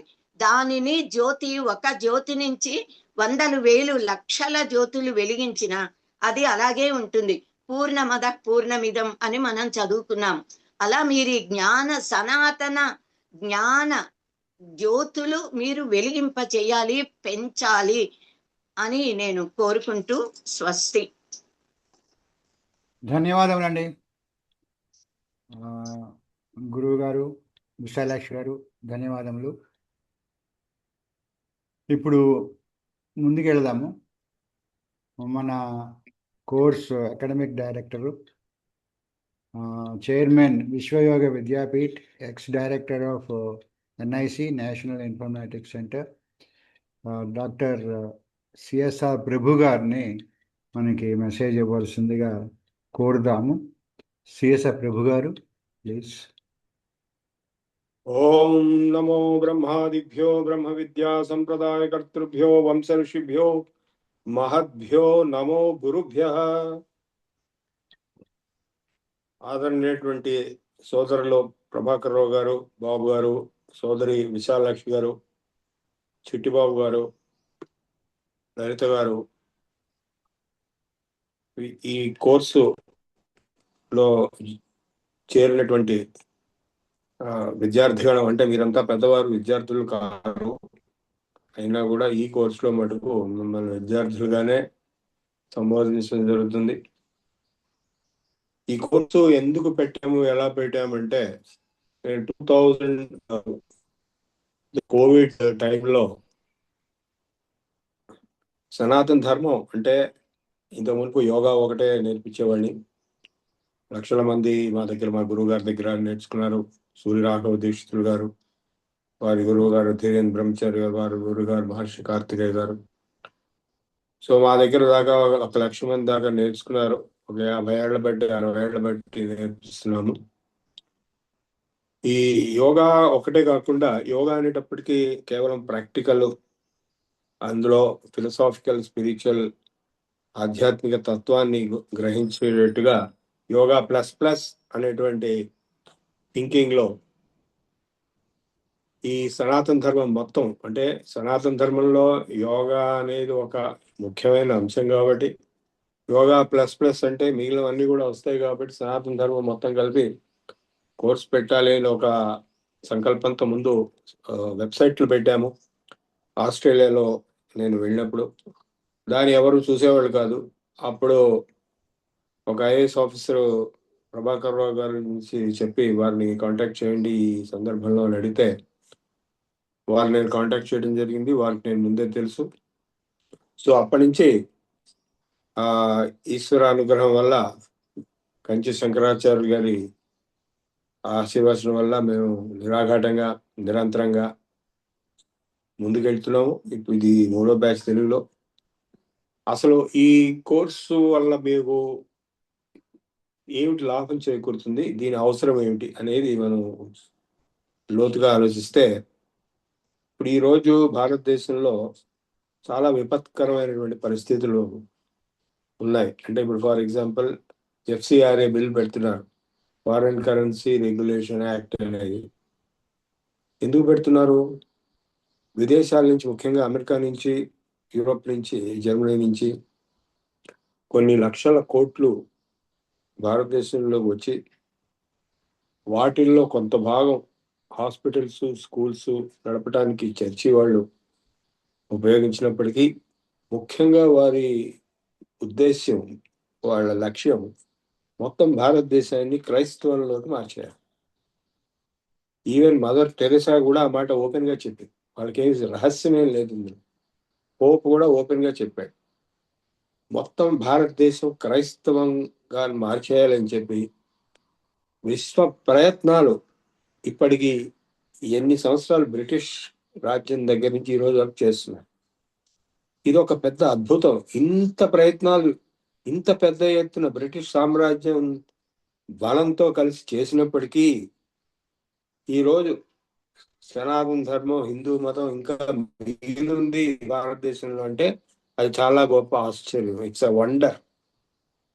అట్లాగే మొత్తం ప్రపంచంలో వ్యాప్తి చెందినటువంటి ఇస్లాం మత దాడులు, దాని ద్వారా వచ్చినటువంటి ఇస్లామీకరణము ఇండియాలో మటుకు ఆగింది. అంటే పాకిస్తాన్ పోయింది, మనం అయితే మొత్తం ఆగింది అనడానికి వీలేదు. మన పాకిస్తాన్ పోయింది, బంగ్లాదేశ్ పోయింది, పోగా మిగిలింది మన దగ్గర ఉంది. సో ఇది ఎలా ఉంది, ఎలా నిలబడింది? అంత పెద్ద ఉప్పెనలాగా ఇన్ని వేల సంవత్సరాలు బట్టి జరుగుతున్నటువంటి ఈ దాడిని ఎట్లా ఎదుర్కోవటం, ఎట్లా నిలబడటం, ఎట్లా మన మనుగడ అస్తిత్వాన్ని పోగొట్టుకోకుండా ఉండటం అనేది ఒక ముఖ్యమైనటువంటి, అన్నిటికంటే ముఖ్యమైనటువంటి విషయం, లక్ష్యం. ఎందుకంటే అది లేకపోతే మొత్తం ఇండియా పాకిస్తాన్ అయిపోవడము, అదే మొత్తం ఇండియా బంగ్లాదేశ్ అయిపోవడము, మొత్తం ఇండియా క్రైస్తవ. ఇప్పుడు గుంటూరుకి వెళ్తే, మీరు రోడ్డు మీదకి వెళ్తే అంతా క్రైస్తవే కనపడుతుంది. ఆ పరిస్థితులు చాలా బాధాకరమైనటువంటి పరిస్థితులు.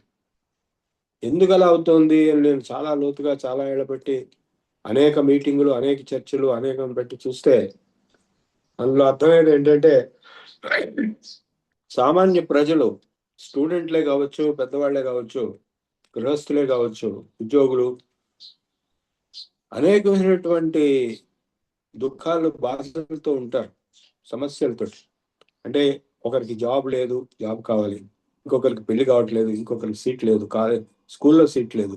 ఇప్పుడు నేను మా మనవరాలకి స్కూల్లో సీట్ అని చెప్పి నానా స్కూల్ చుట్టూ తిరుగుతున్నాం. ఇలాంటి పరిస్థితులు ఉన్నప్పుడు ఈ క్రిస్టియన్ మిషనరీస్ ఏం చేస్తారంటే, ఇదిగో నీకు సీట్ ఇస్తాము, నీకు ఉద్యోగం ఇస్తాము, నీకు డబ్బు ఇస్తాము అని చెప్పి మతం మార్చేస్తారు. మీకు అందరికి తెలిసిన విషయం.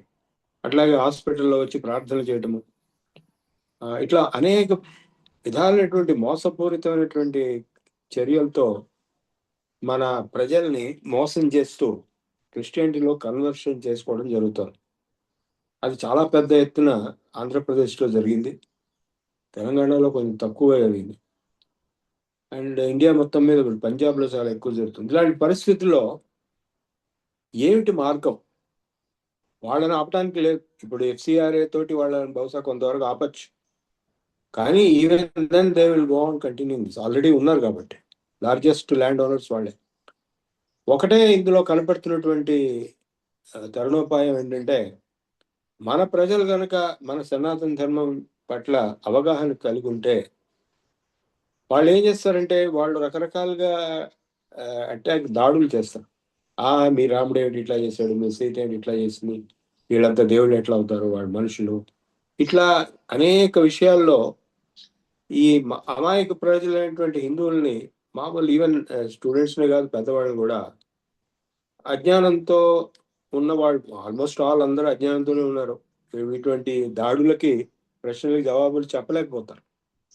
అలాంటి దాడులు ప్రశ్నలు సంధించి వీళ్ళందరినీ కన్ఫ్యూజ్ చేసేసి హిందూ మతం మీద సనాతన ధర్మం మీద ఒక విధమైనటువంటి ఏవగింపు ద్వేషం వచ్చేటట్టుగా చేసి నెక్స్ట్ స్టెప్ వాళ్ళకి ఏవో కొన్ని ఆకర్షణలు చూపించి డబ్బు కానీ ఉద్యోగం కానీ ఇంకోటి కానీ కన్వర్ట్ చేసేస్తారు. ఇది ఎవరికో అవటం కాదు, మీకు కావచ్చు, నాకు కావచ్చు, ఎవరికైనా కావచ్చు. ఎందుకంటే ప్రతి వాళ్ళకి కొన్ని బలహీనతలు, కొన్ని సమస్యలు ఉంటాయి. అవి పట్టుకుని వాళ్ళు మేము ఇచ్చేస్తాం.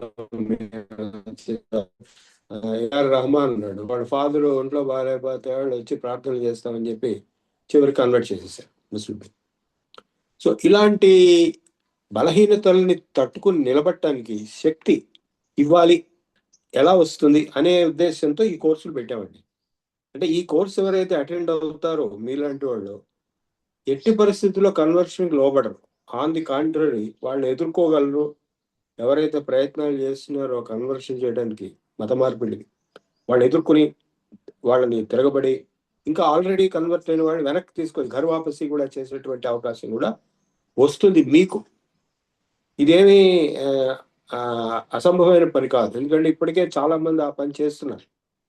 మా దగ్గర ట్రైనింగ్ తీసుకున్న వాళ్ళు పుస్తకాలు రాసి ప్రచారం చేసి అమెరికాలో కానీ ఇండియాలో కానీ హిందూ మతాన్ని, సనాతన ధర్మాన్ని ప్రచారం చేస్తున్నారు. కేవలం ఈ కోర్సులో ఉండేటువంటి గురువులు విశాలక్షి గారు, నేను, వీళ్ళొక్కడే కాదు. ఈ కోర్సు అటెండ్ అయిన వాళ్ళు ఇంత మునుపు ఫస్ట్ లెవెల్, సెకండ్ లెవెల్, ఒక ఆయన కేతరాజు కామేశ్వరరావు గారు ఉన్నాడు, ఆయన అన్ని కోర్సులు అటెండ్ అయ్యాడు మేము ఇచ్చినవి. తర్వాత ఆయన పుస్తకాలు రాశాడు సనాతన ధర్మం మీద. నేను ఈ మధ్య ఒక పుస్తకం రిలీజ్ చేశాను. అట్లా వెళ్ళి ఇప్పుడు ఆయన అమెరికాలో వెళ్ళి అక్కడ అందరూ, అమెరికాలో సమస్యలు వేరే ఉన్నాయి. అంటే పిల్లలకి, అమెరికాలో ఉన్న హిందూ పిల్లలకి అసలు సనాతన ధర్మం అంటే ఏమిటో తెలియదు, వాళ్ళు ఈజీగా కన్వర్ట్ అయిపోవచ్చు. అది జరగకుండా వాళ్ళకి జ్ఞానం అంటే ఒక బలం, జ్ఞానంతో బలం, knowledge is power. You have all power with in you, you can do anything and everything you want అనేటువంటి బలం ఏదైతే వివేకానందుడు చెప్పాడో, ఆత్మబలం అంటారు సరే, విల్ పవర్ అని, ఆత్మబలం, సంకల్ప బలం అనేది మీలో తేవడానికి, మీలో మీరు తెచ్చుకోవడానికి ఈ కోర్స్ మీకు ఉపయోగపడుతుంది.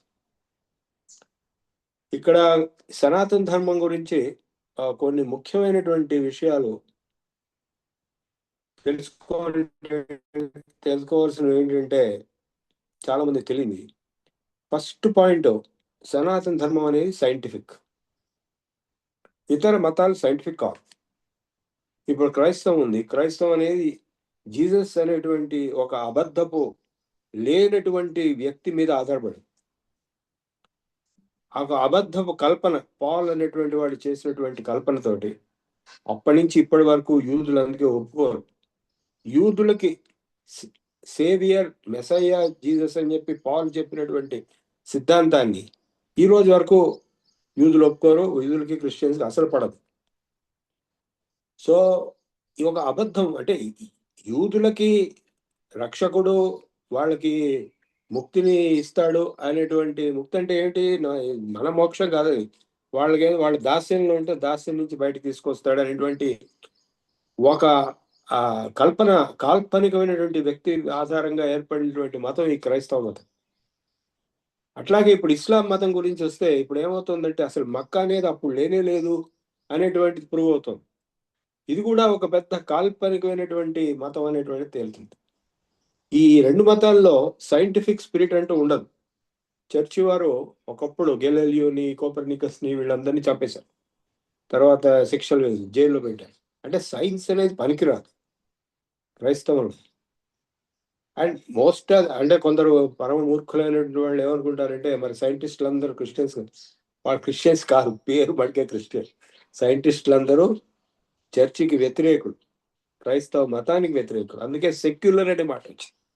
సెక్యులర్ అనే మాట ఎందుకు వచ్చింటే క్రైస్తవ చర్చి వాళ్ళ గుప్పిట్లో లేకుండా ఒక ప్రభుత్వం కనుక నడవగలిగితే అప్పుడు అది సెక్యులర్ అని అర్థం. సో ఈ యొక్క unscientific and anti scientific thinking ఏదైతే ఉందో క్రైస్తవం, అట్లాగే ఇస్లాంలో కూడా ప్రశ్న వేస్తే వాడు చెప్పింది ఒప్పుకోవాలి. ఒప్పుకోకపోతే అది బ్లాస్ఫమీ కింద వస్తుంది. ఈస నింద. పాకిస్తాన్ కాన్స్టిట్యూషన్ లో blasphemy is punishable by death. First immediate గా అరెస్ట్ చేస్తారు, తర్వాత జైల్లో పెట్టేస్తే తర్వాత చంపేస్తారు. అటువంటి భయంకరమైనటువంటి రూపంలో ఉన్నటువంటి ఈ రెండు మతాలు ఈ ప్రపంచం మొత్తాన్ని ఆక్రమించుకుని కబళించి ఈరోజు శాసిస్తున్నాయి. ఇది చాలా ఆశ్చర్యకరమైన విషయం. అంటే ఎవరు ప్రశ్నించడానికి వీల్లేదు, దానిలో ప్రూఫ్ అనేది అడగటానికి వీల్లేదు, ప్రూఫ్ అనేది లేదు. అంటే ఒక అబద్ధాల బేసిస్ మీద ఏర్పడినటువంటి మతాలు. వేరేజ్ ఇక్కడ మన దగ్గర దానికి ఎగ్జాక్ట్లీ ఆపోజిట్. ఇప్పుడు తర్కశాస్త్రం, న్యాయశాస్త్రం అనేది అవుతుందో మీరు ఎటువంటి విషయాన్నైనా ప్రశ్నించవచ్చు. ఇప్పుడు ఫలానా వారు ఫలానా మాట చెప్పారు, అది కళ్ళు మూసుకుని నమ్మాల్సిన అవసరం లేదు, గుడ్డి నమ్మకం అసలు అవసరమే లేదు. ఇది ఎందుకు అని అడగచ్చు, ఎట్లా అని అడగచ్చు, దీన్ని ప్రూఫ్ ఏంటని అసలు ప్రూఫ్ మీదనే, ఆ ప్రమాణం ఏంటి అనేది క్వశ్చన్ మీదనే ఒక పద్ధతి దర్శనమే న్యాయ దర్శనం అంటుంది. అట్లాగే అనుభూతి ద్వారా వచ్చిందే చెల్లుతుంది, కానీ కేవలం శుష్క సిద్ధాంతాలతో ఏది చెల్లదు. చాలా మంది మన దేశంలో జరిగినటువంటి అనేకమైనటువంటి అన్యాయాల్లో ఒక అన్యాయం ఏంటంటే అనుభూతి లేకుండా ఊరికే శుష్క ప్రవచనాలు చెప్పేవారు చాలా మంది ఉంటారు. అట్లాంటి గ్రంథాలు ఉన్నాయి, అట్లాంటి వ్యక్తులు ఉన్నారు. అంటే ఇప్పుడు ఒక గొడ్డివాడు సూర్యుడి గురించి చెప్పినట్టుగా అంధేన నియమాన యథాంధ. నీకు అనుభూతి అనేది ఎప్పుడు వస్తుంది? సాధన చేస్తే వస్తుంది, అభ్యాసంతో వస్తుంది, యోగాభ్యాసంతో వస్తుంది. అందుకే కఠోపనిషత్తులో నాయమాత్మ ప్రవచనేన లభ్యో న మేధాయ న బహునా శృతేన. ఊరికే లెక్చర్లు వినటం వల్ల, బాగా ఇంటెలిజెంట్ గా ఉండటం వల్ల, ఐక్యూ ఎక్కువగా ఉండటం వల్ల, బాగా చదవడం వల్ల నీకు ఆత్మజ్ఞానం రాదు బాబు. అధ్యాత్మ యోగేనేవా అధిగమ్యం. యోగాభ్యాసం అంటే మామూలు హఠయోగం ఒకటే కాకుండా రాజయోగం, జ్ఞానయోగం, అఫ్ కోర్స్ భక్తి యోగం కూడా ఉంది. ఈ అనుభూతితో వచ్చేటువంటి జ్ఞానమే డిస్కవరీ. అంటే స్వయంగా తెలుసుకునేటువంటి అనుభూతితో, అనుభూతి ఆధారితమైనటువంటి ఏ జ్ఞానం అవుతుందో అదే నిజమైనటువంటి జ్ఞానం. మిగిలినంతా కేవలం థియరిటికల్. అంటే ఇలా ఉండొచ్చు, అది అలా ఉండొచ్చు, ఉండొచ్చు, ఉండకపోవచ్చు, అది ఏమిటో తెలియదు, దాని గురించి ఏంటంటే చెప్తుంటారు. సో అట్లా కాకుండా సైంటిఫిక్ మెథడ్ అనేది అంటే observation, information recording and analysis of information, then hypothesis and antithesis. ఈ సైంటిఫిక్ మెథడ్ అనేది ఈ మధ్య సైన్స్ లో వచ్చింది అందరూ అనుకుంటుంటారు, చెప్తూ ఉంటారు, పాపం చాలా గట్టిగా చెప్తుంటారు. అది శుద్ధ అబద్ధం. ఆయుర్వేద గ్రంథాలు ఇది క్లియర్ గా రాసింది. ఊహ అపోహ అని. ఊహ అంటే హైపోథసిస్, అపోహ అంటే యాంటిథీసిస్. అంతకుముందు కూడా ఇప్పుడు తంత్రయుక్తి అని ఇంకా అనేక పద్ధతులు ఉన్నాయి. అంటే ఏది ప్రమాణం, ఏది నిజంగా ఒప్పుకోవచ్చు, ఎందుకు ఒప్పుకోవాలి, ఎందుకు ఒప్పుకోకూడదు, ఇదే ఆధారంగా మన మొత్తం సనాతన ధర్మం నిలబడి ఉంది. అంతేగాని ఏదో ఒక అబద్ధంతో, ఒక గుడ్డి నమ్మకంతో నడిచేది కావు. సో ఈ సైంటిఫిక్ సనాతన ధర్మం అనేటువంటిది ఏమిటి, ఎలా అది సైంటిఫిక్ అంటే శాస్త్ర ఆధారితమైన. సైన్స్ అన్నా శాస్త్రం అన్నా ఒకటే. శాస్త్రం అంటే ఏంటి? ఏ well connected body of knowledge. Science అంటే కూడా అదే, నాలెడ్జ్. వేద విత్ ఇది అనేది ధాతు అయితే వేద అనేది నౌన్, అంటే వర్బ్ నౌన్. సో వేద అన్న సైన్స్ అన్న ఒకటే దాని అర్థం. ఇన్ఫాక్ట్ చెకోస్లోవేకియాలో ఇన్స్టిట్యూట్ ఆఫ్ వేద అని ఒక ఇన్స్టిట్యూట్ ఉంది. వాళ్ళ భాషలో వేద అంటే సైన్స్ అని అర్థం. అదే ఇండియాలో అట్లా ఉండదు. ఇండియాలో ఇండియన్ ఇన్స్టిట్యూట్ ఆఫ్ సైన్స్ అనే తెలుగులో కూడా రాస్తారు, సంస్కృతంలో రాదు, హిందీలో రాస్తారు. అంటే ఇది ఒకమైనటువంటి అజ్ఞానం, అంటే భాషా అజ్ఞానం. ఇప్పుడు భాషకు వస్తే సంస్కృతం రాకపోతే మీకు ఏమీ రాదు, మీరు ఒక విదేశీయుడిలాగా ఉంటారనమాట. మన సనాతన ధర్మంలో సంస్కృతమే ఒకప్పుడు అన్ని వేల సంవత్సరాలు, అదేమంటే లక్షల సంవత్సరాలు. అంటే రెండు రకాల సంస్కృతాలు, వైదిక సంస్కృతం, లౌకిక సంస్కృతం. లోకే వేదేచ అని భగవద్గీతలో ఆయన చెప్పినట్టుగా. సో వేదం ఉన్న ఒక పక్కన, లోకం ఒక పక్కన. లోకంలో నడిచేది లౌకిక సంస్కృతం. ఈవెన్ శివాజీ గారు ఆయన సామ్రాజ్యం యొక్క సీల్ ఏదైతే ఉందో అది సంస్కృతంలోనే ఉంటుంది. మీరు బాంబే ఎయిర్పోర్ట్లో ఎప్పుడైనా వెళ్ళి చూసుంటారు, లౌంజ్లో పెద్ద ఆయన రాసి ఉంటుంది, ఆయన ముద్ర ఏష భద్ర అని చెప్పి సంస్కృతంలో ఫలానా శివరాజ్ అని చెప్పి. అంటే అసలు ఈ బ్రిటిష్ వారు రాకముందు వరకు అన్ని పనులకి ఏదైనా సరే సంస్కృతమే ఉండేది. శివాజీ కూడా సంస్కృతంలోనే ముద్ర వేశాడు. వాళ్ళ ఫర్మానాలు, వాళ్ళ ఆర్డర్స్ కానీ ఏదైనా సరే సంస్కృతంలోనే ఉంటుంది. కాశ్మీర్లో కూడా రాజ్య భాష సంస్కృతంగా ఉండేది. ఈ శంషుద్దీన్ వచ్చి దాన్ని పర్షియన్కి మార్చేంత వరకు. అలాగే ఈ మొఘల్స్ వచ్చి మొఘల్స్ దాని ముందు సుల్తాన్స్ వచ్చేంత మునుపు సంస్కృతంలోనే అన్నీ ఉండేవి. చివరికి ఈ సంస్కృతం అనేది మనకి దూరం అయిపోయి మనం ఇంగ్లీష్ వాళ్ళ కింద తయారైంది. దీనికంతా మూల కారణం మెకాలే యొక్క policy. If my policy of education is implemented, then in 200 years we'll have millions of brown Englishmen and women who will think, speak and behave like English. ఇది ఆయన రాసింది ఆయన పాలసీలో. అదే జరిగింది. ఇప్పుడు మనంతా ఇంగ్లీష్లోనే మాట్లాడితే నేను మాట్లాడితే ఇంగ్లీష్లో మాట్లాడకపోతే తెలుగు రాదు, సంస్కృతం రాదు, హిందీ రాదు. సో ఆ పరిస్థితికి వచ్చేసాం. సో అంటే సంస్కృతం, సంస్కృతి, సనాతన ధర్మం అన్నీ ఒకదానికొకటి అవినాభావ సంబంధంతో బంధింపబడి ఉన్నాయి. పోతే సంస్కృతం గురించి ఒక ముఖ్యమైన విషయం ఏంటంటే, మామూలుగా సంస్కృతం నేర్చుకోవాలంటే అన్ని బట్టి కొట్టాలి. ఆ బట్టి కొట్టి చివరికి ప్రాణం విసిగిపోతుంది చాలా మంది. కొంతవరకే బట్టి కొడతారు, ఆ కొంత దాంతో నడిపించేస్తారు. ఇలా కాకుండా ఆ బట్టి కొట్టాల్సిన అవసరం లేకుండా బినా రటే అనేటువంటి ఒక పద్ధతి ఉంది. సరళతమ విధి అని పాణిని సూత్రాలతోటి శబ్దరూప సిద్ధిలో చూపించడం. అది అష్టాధ్యాయి పద్ధతి అని, సరళతమ విధి అని. అందులో బట్టి కొట్టడం అంటే ఉండదు. అంటే చిన్నప్పుడు అందరూ బట్టి కొడతారు, ఎట్లాగైతే మనం ఎక్కాలు బట్టి కొట్టాము. ఆ తర్వాత పెద్దప్పుడు అక్కర్లేదు, మీ బ్రెయిన్కి థింకింగ్లో వచ్చేస్తుంది.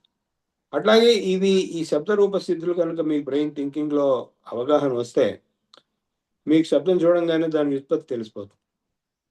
అది ఆ పద్ధతిలో ఉన్నటువంటి గొప్పతనం.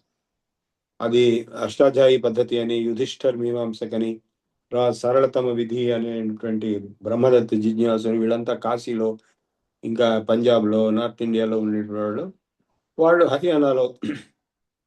నేను చిన్నప్పుడు ఆ పద్ధతిలో నేర్చుకోవడం జరిగింది. సో అది చాలా ఫాస్ట్, చాలా ఎఫిషియెంట్. అది ఒరిజినల్ పద్ధతి అదే. ఈ కౌముది పద్ధతి ఏదైతే మధ్యలో వచ్చిందో, అప్పాయి దీక్షితులు అనేటువంటి పెట్టింది, అది ఒక గైడ్ బుక్ లాంటిది. అష్టాధ్యాయికి ఒక గైడ్ లాంటిది. అసలు టెక్స్ట్ బుక్ వదిలేసి గైడ్ ఒక్కటే చెబితే ఎలా ఉంటుందో అలా ఉంటుంది పరిస్థితి. దీనికి వీళ్ళు చెప్పేది ఏంటంటే మాకు వేరే మార్గం లేదు, టైం లేదు, ఇలాంటివన్నీ. సో కానీ ఆ మార్గాలు ఉన్నాయి. కొన్ని చోట్ల కొంతమంది అవి నేర్పుతున్నారు. అవి మనం నేర్చుకుంటే మనకు ఫాస్ట్గా, డీప్గా అర్థం అవుతుంది. సో ఎప్పుడైతే మీకు శబ్ద రూపం చూడంగానే దాని ధాతు ఏంటి, దాని ప్రత్యయం ఏంటి అని మీకు అవగాహన లోపల మనసులో వస్తుందో దాన్ని మీరు గుర్తుపట్టగలరు. అదే ఆ పద్ధతి, ఆ శబ్దరూప సిద్ధి మీకు తెలిసినప్పుడు మానసికంగా దాని ఉత్పత్తి కూడా మీ మనసులో అర్థమవుతుంది. ఇకపోతే ఈ మొత్తం నాగరికత, ప్రపంచ నాగరికత తీసుకుంటే, అంటే ఇప్పుడు మనకి శామ్యుయల్ హంటింగ్టన్ అనే ఒక అతను ది క్లాష్ ఆఫ్ సివిలైజేషన్స్ అనే ఒక పెద్ద పుస్తకం రాశాడు. చాలా ఫేమస్ బుక్ అది. మీరు చూసే ఉంటారు, లేకపోతే చూడండి. ది క్లాష్ ఆఫ్ సివిలైజేషన్స్ అంటే అతను అనేది ఏంటంటే, ప్రపంచం మొత్తం మీద ఒక 5 సివిలైజేషన్స్, నాగరికతలు ఉన్నాయి. వాటి మధ్యన క్లాషెస్ వస్తాయి. ఒకటి వెస్టర్న్ క్రిస్టియన్ సివిలైజేషన్, రెండోది Chinese, Buddhist, and then of course Islamic and Hindu, ఒకటి సపరేట్గా ఇండిక్.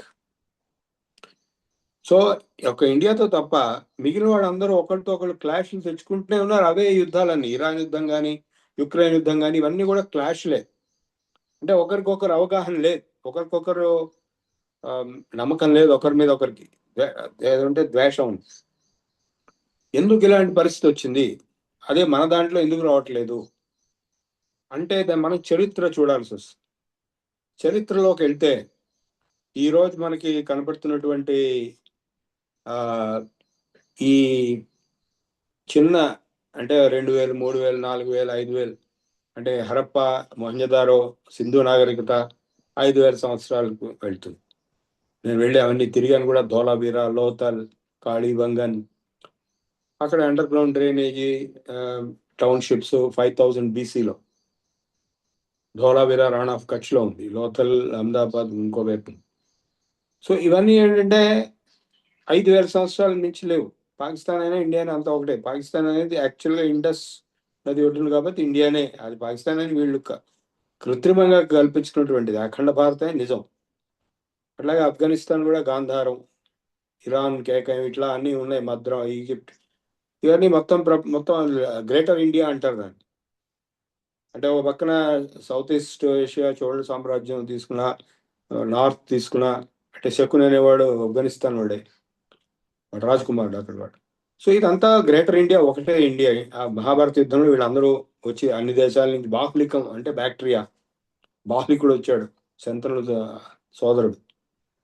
సో ఇది ఒక మొత్తం ప్రపంచం ఒకే కుటుంబంగా ఉన్నటువంటి, వసుధైక కుటుంబంగా ఉన్నటువంటి ఒక సంస్కృతి. ఎప్పటి వరకు? ఈ ఎడారి మతాలు పుట్టేంత వరకు. అంటే ఈ ఫస్ట్ జుడాయిజం, తర్వాత క్రిస్టియానిటీ, తర్వాత ఇస్లాము, 3 ఒక చోట నుంచే పుట్టాయి. మిడిల్ ఈస్ట్ వాళ్ళు వచ్చి ఒకరినొకరు, అంటే యూత్ మతం ఏమి కన్వర్షన్ చేయరు. ఈ 2 మటుకు ప్రాసిలిటైజింగ్ చేస్తూ అందరిని మొత్తం ప్రపంచాన్ని ఆక్రమించుకుని ఆ భాగంలో, అంటే గ్లోబల్ కాలనైజేషన్ మోడల్లో ఈ మత వ్యాప్తిగా అందరినీ ధ్వంసం చేయడం, అన్ని గుళ్ళు ధ్వంసం చేయడం, అందరినీ చంపేయడం, కన్వర్ట్ చేయడం చేస్తూ వచ్చారు.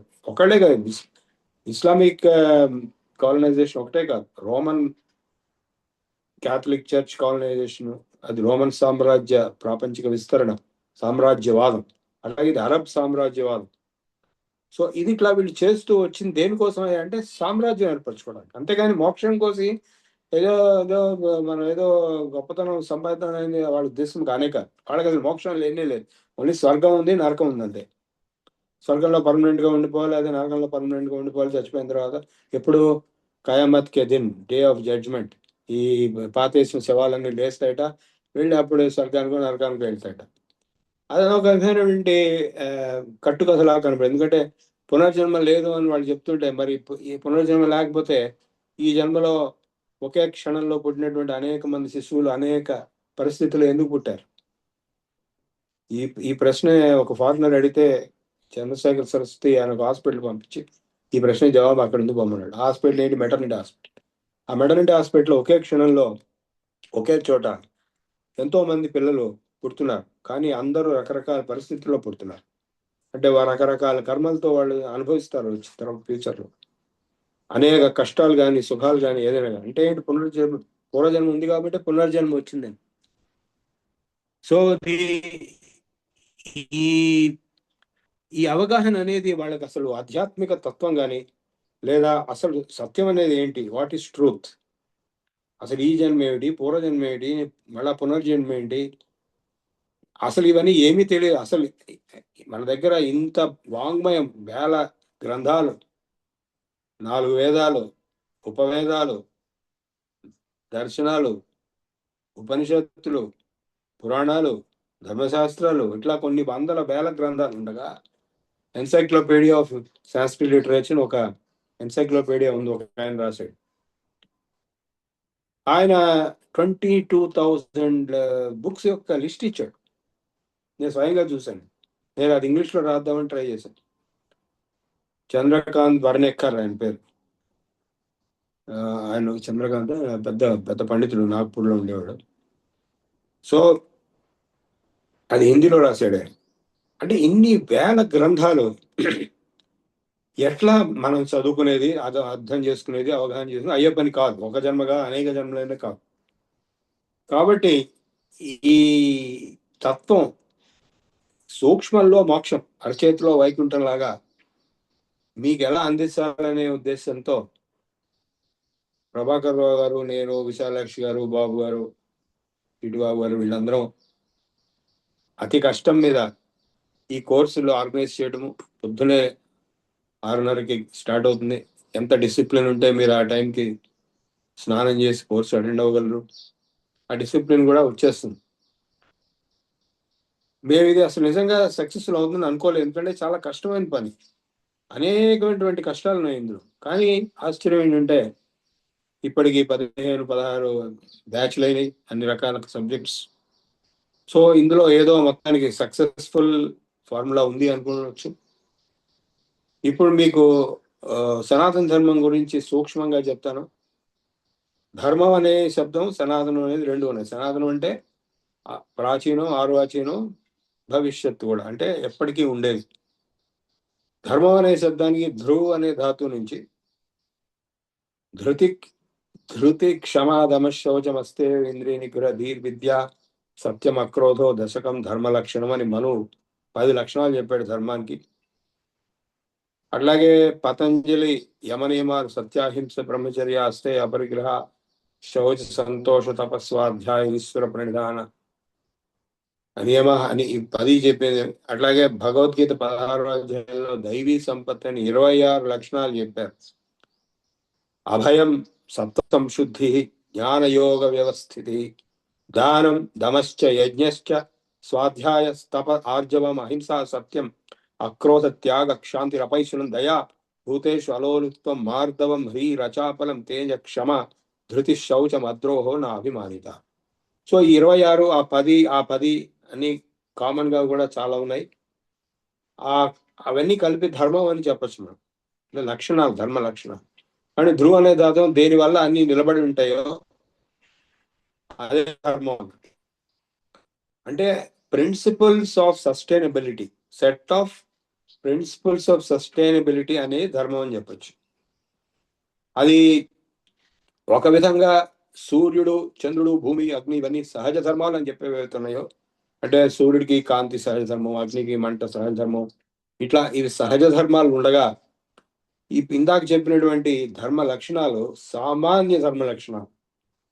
అది కాక విశేష ధర్మ లక్షణాలు, విశేష ధర్మాలు ఉన్నాయి. అంటే ఒక స్టూడెంట్ ఉన్నాడు, స్టూడెంట్ ధర్మం ఏంటి? ఇప్పుడు నేనున్నాను, నేను టీచర్ని ఉపన్యాసం ఇస్తున్నాను, నాకు ఒక ధర్మం ఉంటుంది. ఆ ధర్మం నేను నిర్వర్తిస్తేనే అది కరెక్ట్గా సక్సెస్ఫుల్ రిజల్ట్స్ వస్తాయి. అలాగే ప్రతి వ్యక్తి, ఒక డాక్టర్కి, ఒక లాయర్కి, ఒక పొలిటీషియన్కి ఆ ధర్మం అదేంటి ఏంటి అని తెలుసుకుని దాన్ని నిర్వర్తిస్తే వాడు సక్సెస్ఫుల్ అవుతాడు. అది తెలియకుండా అడ్డదిడ్డంగా చేసిన, గుడ్డలు చేనులో పడ్డట్టు చేసిన, లేదా దానికి ఆపోజిట్ ధర్మం అని చెప్పి అధర్మాన్ని చేసిన, అది సర్వనాశనం చేసేస్తుంది. ధర్మో రక్షిత రక్షిత, అండ్ ఇఫ్ యూ అబ్రోగేట్ ధర్మ హంతి, అది చంపేస్తుంది అన్నాడు. కృతకారిత అనుమోదిత అనంత ఫల.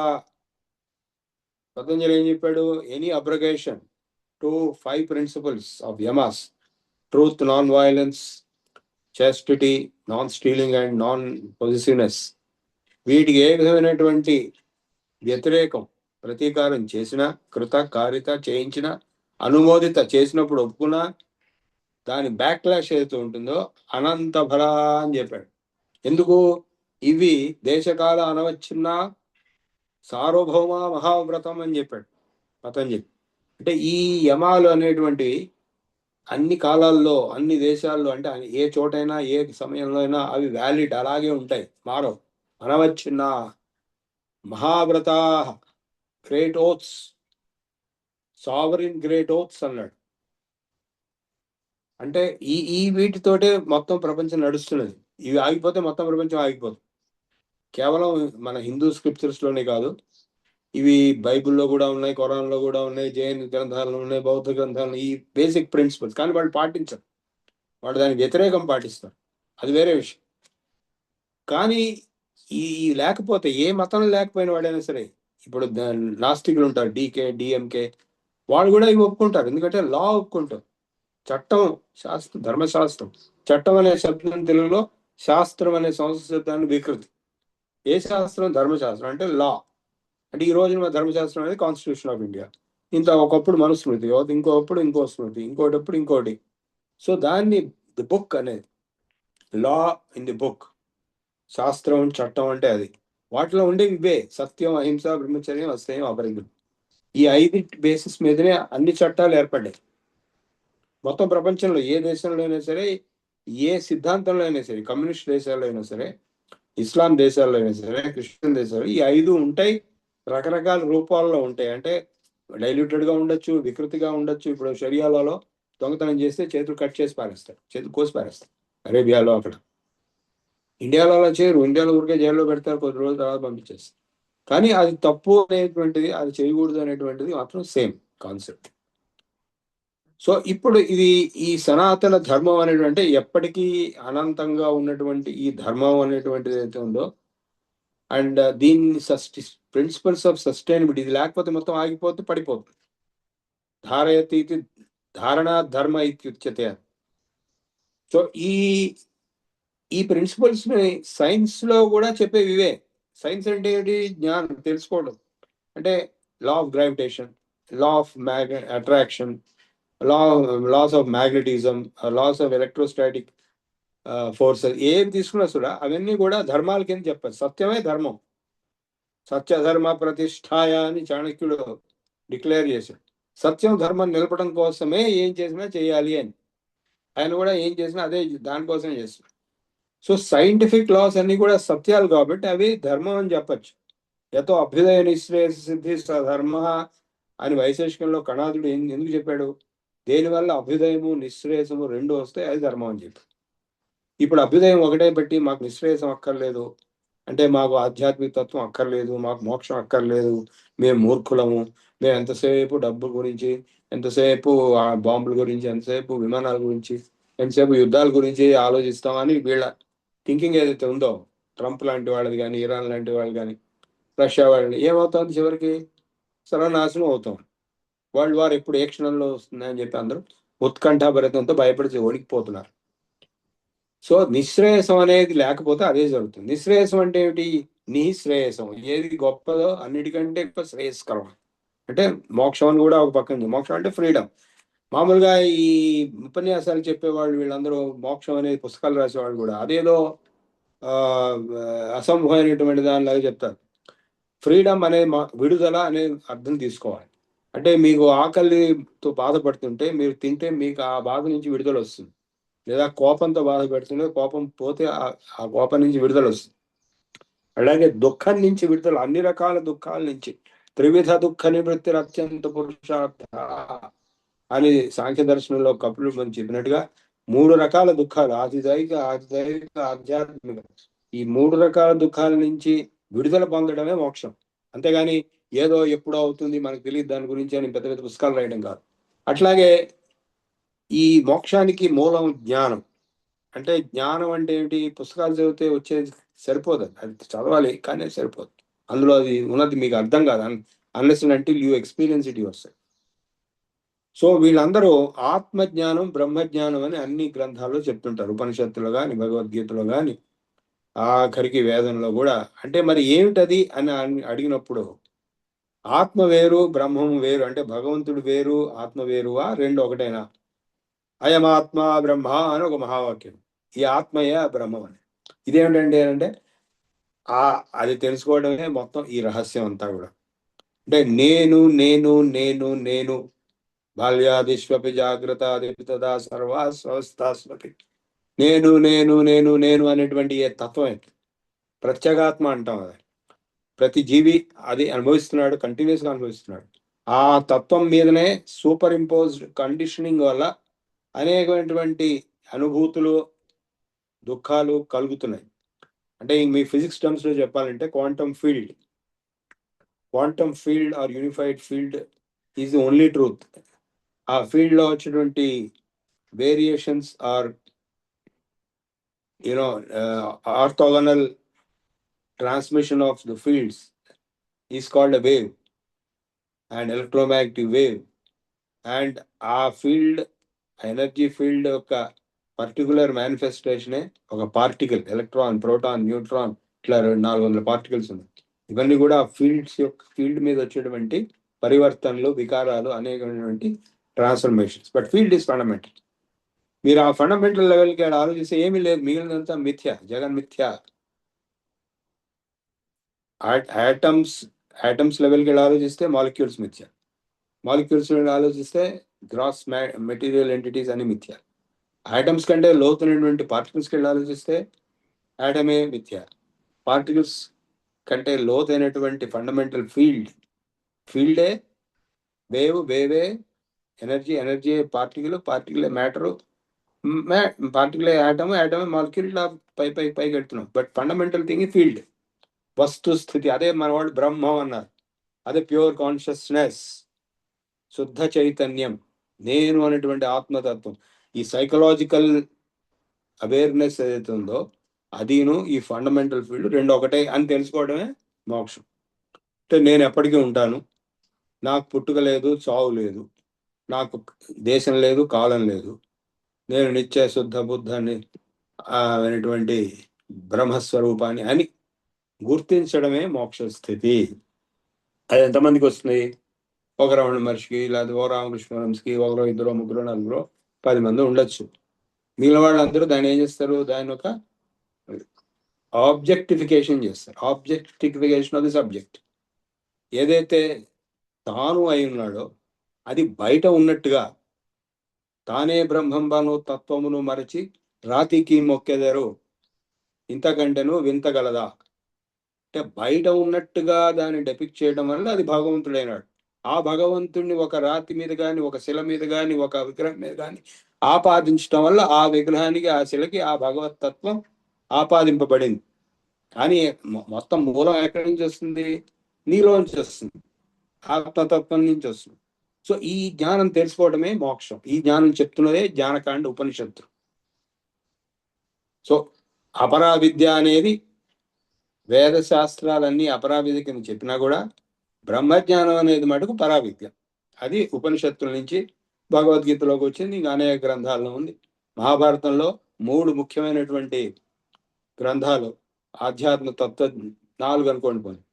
అదేంటి? First Bhagavad Gita, second Vishnu Sahasranamam, third Anugita, fourth అందరికి చాలా మంది తెలియంది సనత్ సుజాతీయం.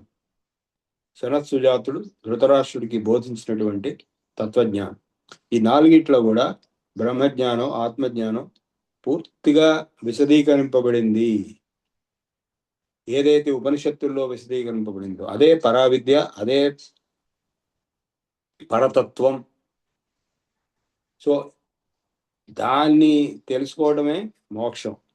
లేదంటే మామూలు వ్యవహారంలో, లేదా ఈ ఈ ఈ పనికి ఈ మంత్రం, ఆ పనికి ఆ మంత్రం, వివాహానికి ఈ మంత్రం, ఉపనయనానికి ఆ మంత్రం అని చెప్పి అది వేద మంత్రాలు అన్నీ. కానీ ఆ వేద మంత్రాల్లోనే ఏదైతే తత్వజ్ఞానం నిమిడి ఉన్నదో, పురుష ఏవ ఇదగం సర్వం అని చెప్పినది అయమాత్మ బ్రహ్మ సర్వం ఖల్విదం బ్రహ్మ ఉపనిషత్తుల్లో యో వేదాదో స్వరప్రోక్తో వేదాంతే చ ప్రతిష్ఠిత. వేద స్వరాల్లో చెప్పబడింది, వేదాంతంలో ప్రతిష్ఠింపబడింది. తస్య ప్రకృతినస్య స పరం మహేశ్వర. సో ఆ భగవత్ తత్వజ్ఞానం ఎవరికైతే అవగాహన గోచరం అవుతుందో వాడు జ్ఞాని, వాడు ముక్తుడు. అప్పుడు వాడికి ఏమనిపిస్తుంది? ఒక ఏకత్వం. కమ్మోహ కశోక ఏకత్వం అనుపశ్యత. ఏకత్వం చూసిన వాడికి మోహం ఉండదు, శోకం ఉండదు. అది ఎప్పుడైతే తెలుస్తుందో నువ్వు నేను అనేటువంటిది ఉండదు. అప్పుడు ఉండదు నీవు నేను అనుట గాని, ఆత్మ పరమాత్మలకు భేదం అనుట గాని అని వివేకానందుడి ఒక బ్రహ్మాండమైనటువంటి యతిగీతం అన్నాడు. ఉండునదొక్కటై తానై ఉండు, అతడే బ్రహ్మము, అతనికి రూపనామధేయములు లేవు, అతనిలో ఒక మాయ తానలరుచుండు, కలల నిన్నయో నది కనుచుండు, కానీ ఆత్మసాక్షియే కాదు. అదే నీవను తత్వంబు మది నెరింగి ఎత్తిపాడు కంఠం ఎత్తిపాడు, యతివరాధీర ఓం తత్సద్ అనుచుపాడు. They know not truth who dream such vacant dreams as father, mother, children, wife and friend. The sexless self whose father is whose mother. Know thou art that. Om Tat Sat Om. So, అది మోక్ష స్థితి.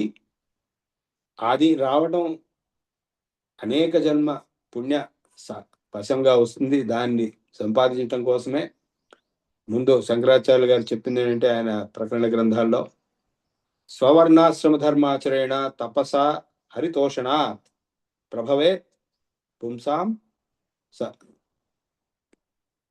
చతుష్టయం. 4 సాధన చతుష్టయం ఏదైతే ఉందో ఈ 4 కూడా ఎవరికి పుడతాయి అంటే ఈ 3 ఆచరించిన వాళ్ళకి పుడతాయి. ఈ 3 అంటే ఏమిటి? ఎవరి వర్ణాశ్రమ ధర్మాన్ని వాళ్ళు ఆచరిస్తూ, తపస్స అంటే యోగాభ్యాసంతో, తపశ్చర్యలతో ప్యూరిఫికేషన్, శుద్ధీకరణ చేసుకుంటూ, తర్వాత హరితోషణ భక్తి యోగంతో హరిని సంతోషపడి ఎవరు ఉంటారో వాళ్ళకి ఈ 4 సాధన చతుష్టయ సంపత్తి అబ్బుతాయి. అవేంటవి? శమదమాది షట్క సంపత్తి, నిత్యానిత్య వస్తు వివేకము, ఇహాముత్ర ఫలభోగ విరక్తి, ముముక్షుత్వం.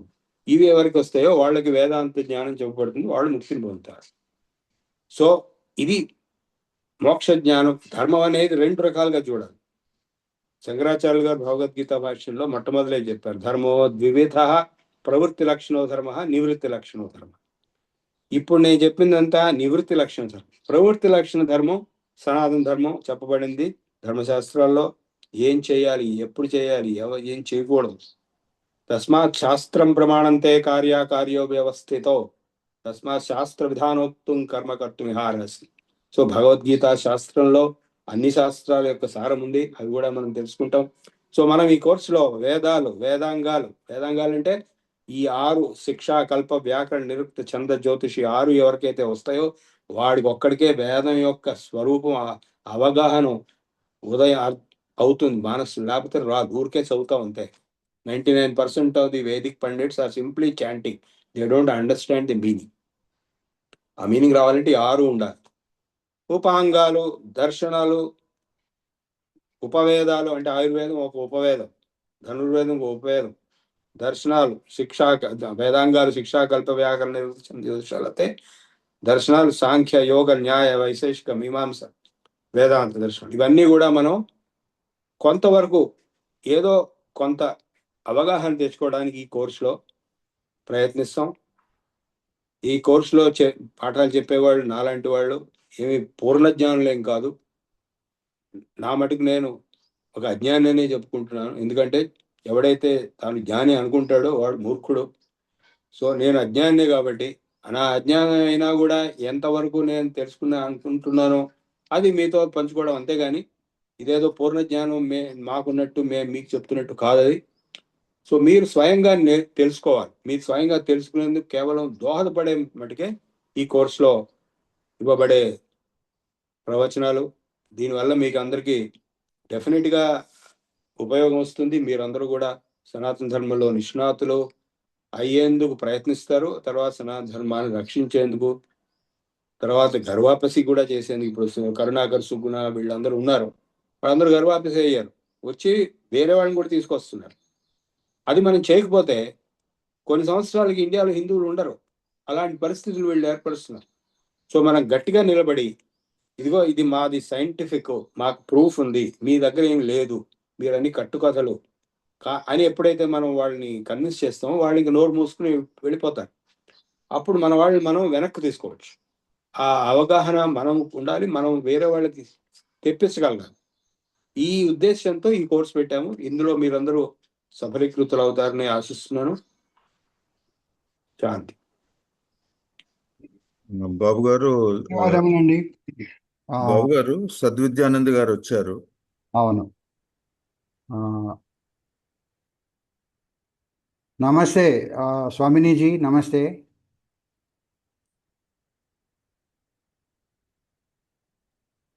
Hari Om, Namaste. Hari Om. I'm extremely sorry. This is the first time in my life happened. ये तो अच्छा हुआ आपको इतना नींद आ गया. नॉर्मली किसी को इतना अच्छा नींद आता नहीं है आपको. At 7 o'clock Kathoupnishat class also I missed. You know, that girl came at 7:09 to woke me up. I'm Oh. sorry. It's okay. अच्छा स्वामिनी जी, आप हम अभी प्रभाकर राव जी वेलकम एड्रेस कर दिया और विशालाक्षी जी अपना भाषण दे दिया, और सनातन धर्म के बारे में प्रभु जी भी अपना मैसेज दे दिया.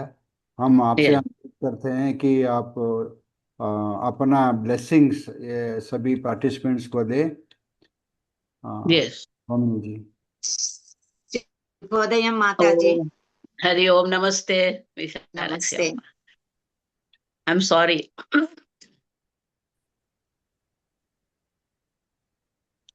सदाशिवसमारम्भां शङ्कराचार्यमध्यमाम् अस्मदाचार्यपर्यन्तां वन्दे गुरुपरम्पराम्।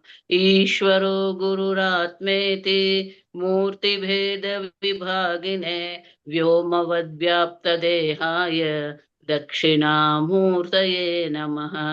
गुरुर्ब्रह्मा गुरुर्विष्णुः गुरुर्देवो महेश्वरः गुरु साक्षात् परं ब्रह्म तस्मै श्री गुरवे नमः। ॐ सहना भवतु सहनौ भुनक्तु सह वीर्यं करवावहै तेजस्विनावधीतमस्तु मा विद्विषावहै। ॐ शान्ति शान्ति शान्तिः। Namaste to all our participants. Also, we are welcoming you for this excellent program.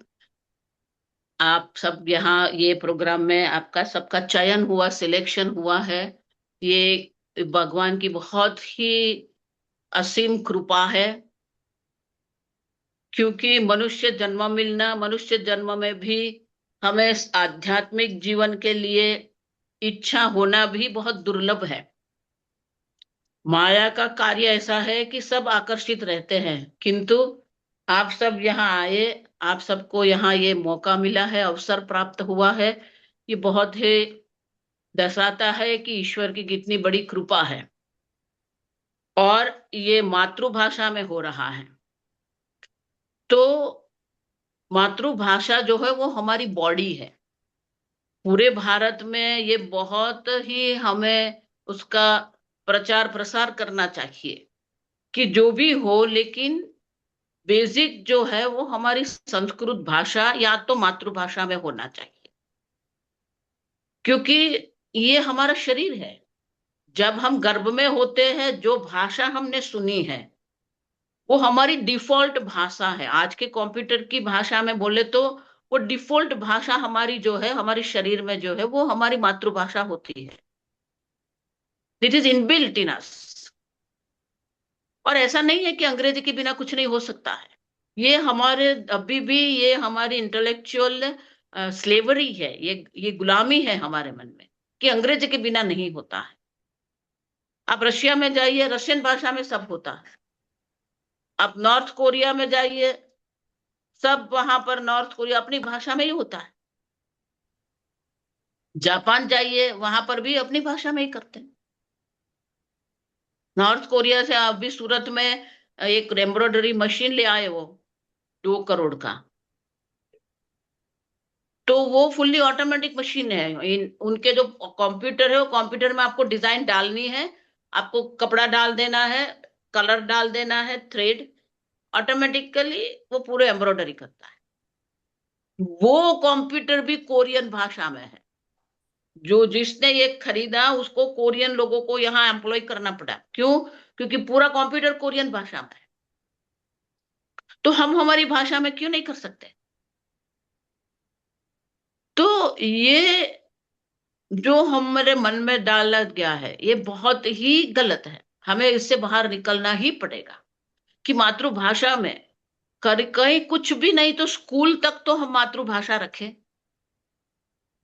अभी एक बहुत सुंदर कोर्ट में एक केस आया, तो वो स्कूल ने संस्कृत के लिए मनाही किया, केस हुआ, जज ने बहुत सुंदर कहा। अब देखिए कि अगर संस्कृत के लिए था वो, तो जज ने बहुत सुंदर कहा, अगर आप फ्रेंच भाषा आपके कॉन्वेंट स्कूल में पढ़ा सकते हो तो संस्कृत क्यों नहीं पढ़ा सकते हो आप? भारत में फ्रेंच भाषा को क्या करना है? अब देखिए कितने लोग हैं जो संस्कृत विरोधी है, कितने लोग हैं वो मातृभाषा के विरोधी है। मातृभाषा की स्कूल बंद हो रही है। तो आप सब लोग अपनी मातृभाषा में ही हमारा सनातन धर्म के लिए कर रहे हो। बहुत सनातन धर्म के बारे में मुझे बोलने की आवश्यकता नहीं है, क्योंकि CSR प्रभु जी ने, प्रभाकर राव जी ने, विशालाक्षी अम्मा ने, सबने बोल दिया है। लेकिन हमारी भाषा है तो हमारी भाषा में ही हमें करना है। मैं तो सबको आग्रह करती हूँ कि अपने घर में भी अपनी भाषा में बोलिए, बालकों के साथ अपनी भाषा में बोलिए। अब देखो, अभी एक शॉर्ट्स यूट्यूब पर आ रहा है, तो एक गुजराती बहन है परदेश में, वो अपने छोटे बच्चे को गुजराती शब्द सिखा रही है और उसने उसको वीडियो बना के भेजा है। उसमें भी वियर्ड वर्ड्स होते हैं, बहुत सारे वर्ड्स ऐसे होते हैं, बोलने में कठिन होते हैं, अर्थ में भी कठिन होते हैं। तो वो सिखा रही है उसको, उसको बोलती है अटपटा शब्द है ये, आप देखिए। अगर हम ही नहीं करेंगे तो कौन करेगा? क्योंकि हमारी संस्कृति है। आप देखिए, जो भी संस्कृति होती है, वो संस्कृति जिसको कहते हैं हम, कल्चर जिसको कहते हैं, वो कल्चर में 5 वस्तु होती है। भोजन होता है, भाषा होती है, वस्त्र होते हैं, मैनर सभ्यता होती है, और उनके अपने कल्चर के धर्म होते हैं, जिसको जाति धर्म, कुल धर्म हम कहते हैं। तो ये सब संस्कृति के अलग अलग है। आप स्वीडन में जाइए, आप जर्मनी में जाइए, आप फ्रांस में जाइए, अलग है। उसी प्रकार से हमारी है। आप तेलुगु है, तेलुगु का अपना वस्त्र है, अपनी भाषा है, अपना भोजन है, अपने मैनर्स है, आपके अपने धर्म है, कल्चर जो है हमारा। आप देखिए यूरोप की हालत क्या है, कितने नॉन यूरोपियंस आ रहे हैं, 45% हो गया। अब देखिए, हमारी संस्कृति की रक्षा करना हमारा काम है, और संस्कृति की रक्षा अगर हमें करनी है तो हमारी भाषा का भी रक्षा हमें करनी पड़ेगी। और इसीलिए, और ऐसा कुछ भी नहीं है, मैं हमेशा सबको बोलती हूं कि तेलुगु भाषा है या तमिल है या कर्नाटक है या उत्तर प्रदेश क्या है, भाषा में, हमारी भाषा में अगर आप देखेंगे, गुजराती में जैसे हम कहते हैं तत्सम और तद्भव शब्द जो होते हैं, तत्सम शब्द और तद्भव शब्द। तद्भव मानी जो संस्कृत में ही है, गमनम, आगमनम, आत्मान, अक्षर, अव्यय, अज, तो ये सब हमारी भाषा में है, आप सबके भाषा में है। तद्भव है, सब भाषा में संस्कृत के ही कृदंत है, संस्कृत के ही तद्धित है। जानकी को जानकी ही कहेंगे हम, द्रौपदी को द्रौपदी ही कहेंगे हम, कुरुक्षेत्र को कुरुक्षेत्र ही कहेंगे हम। तो ये जो तद्भव शब्द है, पूरे कृदंत आप देखिए, पूरे तद्धित देखिए, समास देखिए, पीतांबर, नीलकंठ, उत्तर प्रदेश में नीलकंठ कहेंगे या दक्षिण में नीलकंठ कहेंगे, सब जानते हैं ये महादेव जी के लिए। तो ये जितने समास है, जितने तद्धित है, वो सब एक ही है, तद्भव है, तत्सम भी है। और इसीलिए हमें हमारी भाषा के लिए गौरव होना चाहिए। हमारी मूल भाषा संस्कृत है, और इसीलिए मैं बहुत ही खुश हूं, बहुत आनंदित हूं कि तेलुगु भाषा में ये शुरू हो रहा है, और ऐसे होते रहे, क्योंकि हमारी भाषा है, हमारी भाषा के लिए गौरव होना चाहिए। 2002 में यूनाइटेड नेशन में वर्ल्ड वीमेन पीस कॉन्फ्रेंस थी, मैं वहां गई थी, जिनीवा में था वो।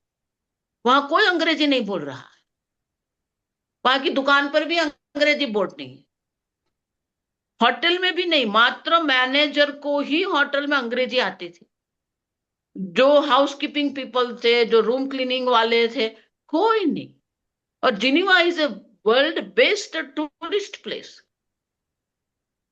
जिनीवा तो बेस्ट प्लेस है टूरिस्ट के लिए, वहां पर भी लोग नहीं बोलते। और हम क्यों नहीं तेलुगु में बोल सकते, हम क्यों नहीं हिंदी में बोल सकते, हम क्यों नहीं गुजराती में बोल सकते? बहुत आवश्यक है कि हम हमारी भाषा में करें। सब लोग मुझे बोले, माता जी आप अभी हिंदी में क्यों कर रहे हो, आप अंग्रेजी में करो। मैंने बोला क्यों नहीं, हिंदी हमारी राष्ट्रभाषा है। तो ये हमारे ही मन में हमें प्रोग्राम बनाना पड़ेगा कि हमारी भाषा में हम करेंगे, हमारी भाषा में हम सीखेंगे। आप सब आज देखिए हालत क्या है, कोलिक्युल भाषा में स्कूल बंद हो रही है, गुजरात में गुजराती माध्यम की स्कूल बंद हो रही है।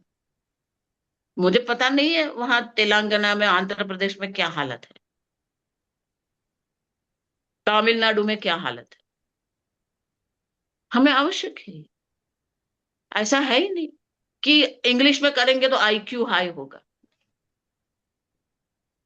और इसलिए मैं भगवान को प्रार्थना करती हूँ कि ऐसे ही तेलुगु भाषा में और भी होते रहे, और हमारी हिंदी भाषा में भी होते रहे, क्योंकि हमारे सनातन धर्म का जब तक हम मूल नहीं समझेंगे, ये जो हमारे लेवल हो रहे हैं, लेवल 1 2 3 क्या है, हमारे सनातन धर्म का मूल समझना है। हमारी एक बुक नहीं है, सनातन धर्म एक पुस्तक नहीं है, सनातन धर्म एक प्रॉफिट नहीं है। बहुत ही गहन हमारी संस्कृति है, बहुत ही गहन हमारा सनातन धर्म है, बहुत ही गहन हमारा वैदिक ज्ञान है। वो गहनता को हमें पकड़ना है।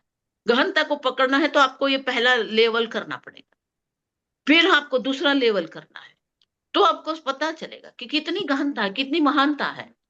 और हमारे ही देश में रहकर हमें ही पता नहीं कि गीता में कितने अध्याय है, हमें ही पता नहीं है वेद कितने हैं, उपवेद कितने हैं, आगम क्या है, स्मृति क्या है। और इसीलिए ये हो रहा है, इसलिए मेरा बहुत बहुत आशीर्वाद है। और अगेन मैं क्षमा प्रार्थना करती हूँ कि मैं आ नहीं सकी हूँ, और भगवान को प्रार्थना करती हूँ कि ऐसे ही चलते रहे, अनेक अनेक कोर्स ऐसे भी चलते रहे, और अनेक भाषा में भी होते रहे, अनेक राज्य में भी होते रहे, तो हमारे सनातन धर्म की रक्षा होती रहेगी। ओम तत्सत। धन्यवाद। धन्यवाद नमस्ते स्वामिनी जी। नमस्ते स्वामिनी जी, प्रभाकर राव। नमस्ते प्रभाकर राव जी, नमस्ते। हरि ओम। हरि ओम। जैसे आपने प्रोत्साहन किया है हमको, हम हिंदी में भी एक कोर्स चलाए थे, एक बैच हो गया था। अगर पिछले हफ्ता तो आपको पता है, आप भी आ गए थे वैलिडिक्टरी में। जी अगले और एक बैच शुरू होने वाला है अगले हफ्ते में। जी वो सेकंड बैच होगा, और अभी तेलुगु में ये तीसरा बैच है, this is G the batch. So जैसे आप अभी एडवाइस किया है हमको तो हम वैसे चलता रहेंगे। तो जी और भी जो रीजनल लैंग्वेजेस है उसमें भी अगर मौका मिले तो उसमें भी पक्का चलाएंगे। जी जी सो धन्यवाद। आप थोड़ा आपका परमिशन से जी थोड़ा आगे बढ़ते हैं। तो हमारा बीच में మన మధ్యలో యువి సోమయాజులు గారు ఉన్నారు, మన గురువు గారు। ఆ, रामायणम एंड महाभारतम वो हम्म, हम सिखाते हैं हमको। जी। अच्छा, उनको भी दो शब्द बोलने का हम अनुरोध करते हैं उनसे। जी Somayaju ji. Can I leave now? अच्छा जी, अच्छा जी, धन्यवाद। नमस्ते I have some other meeting now, 8:50. नमस्ते स्वामी जी। नमस्ते Swami ji. Yes. Hari Om, Namaste, नमस्ते all the best. नमस्ते, धन्यवाद।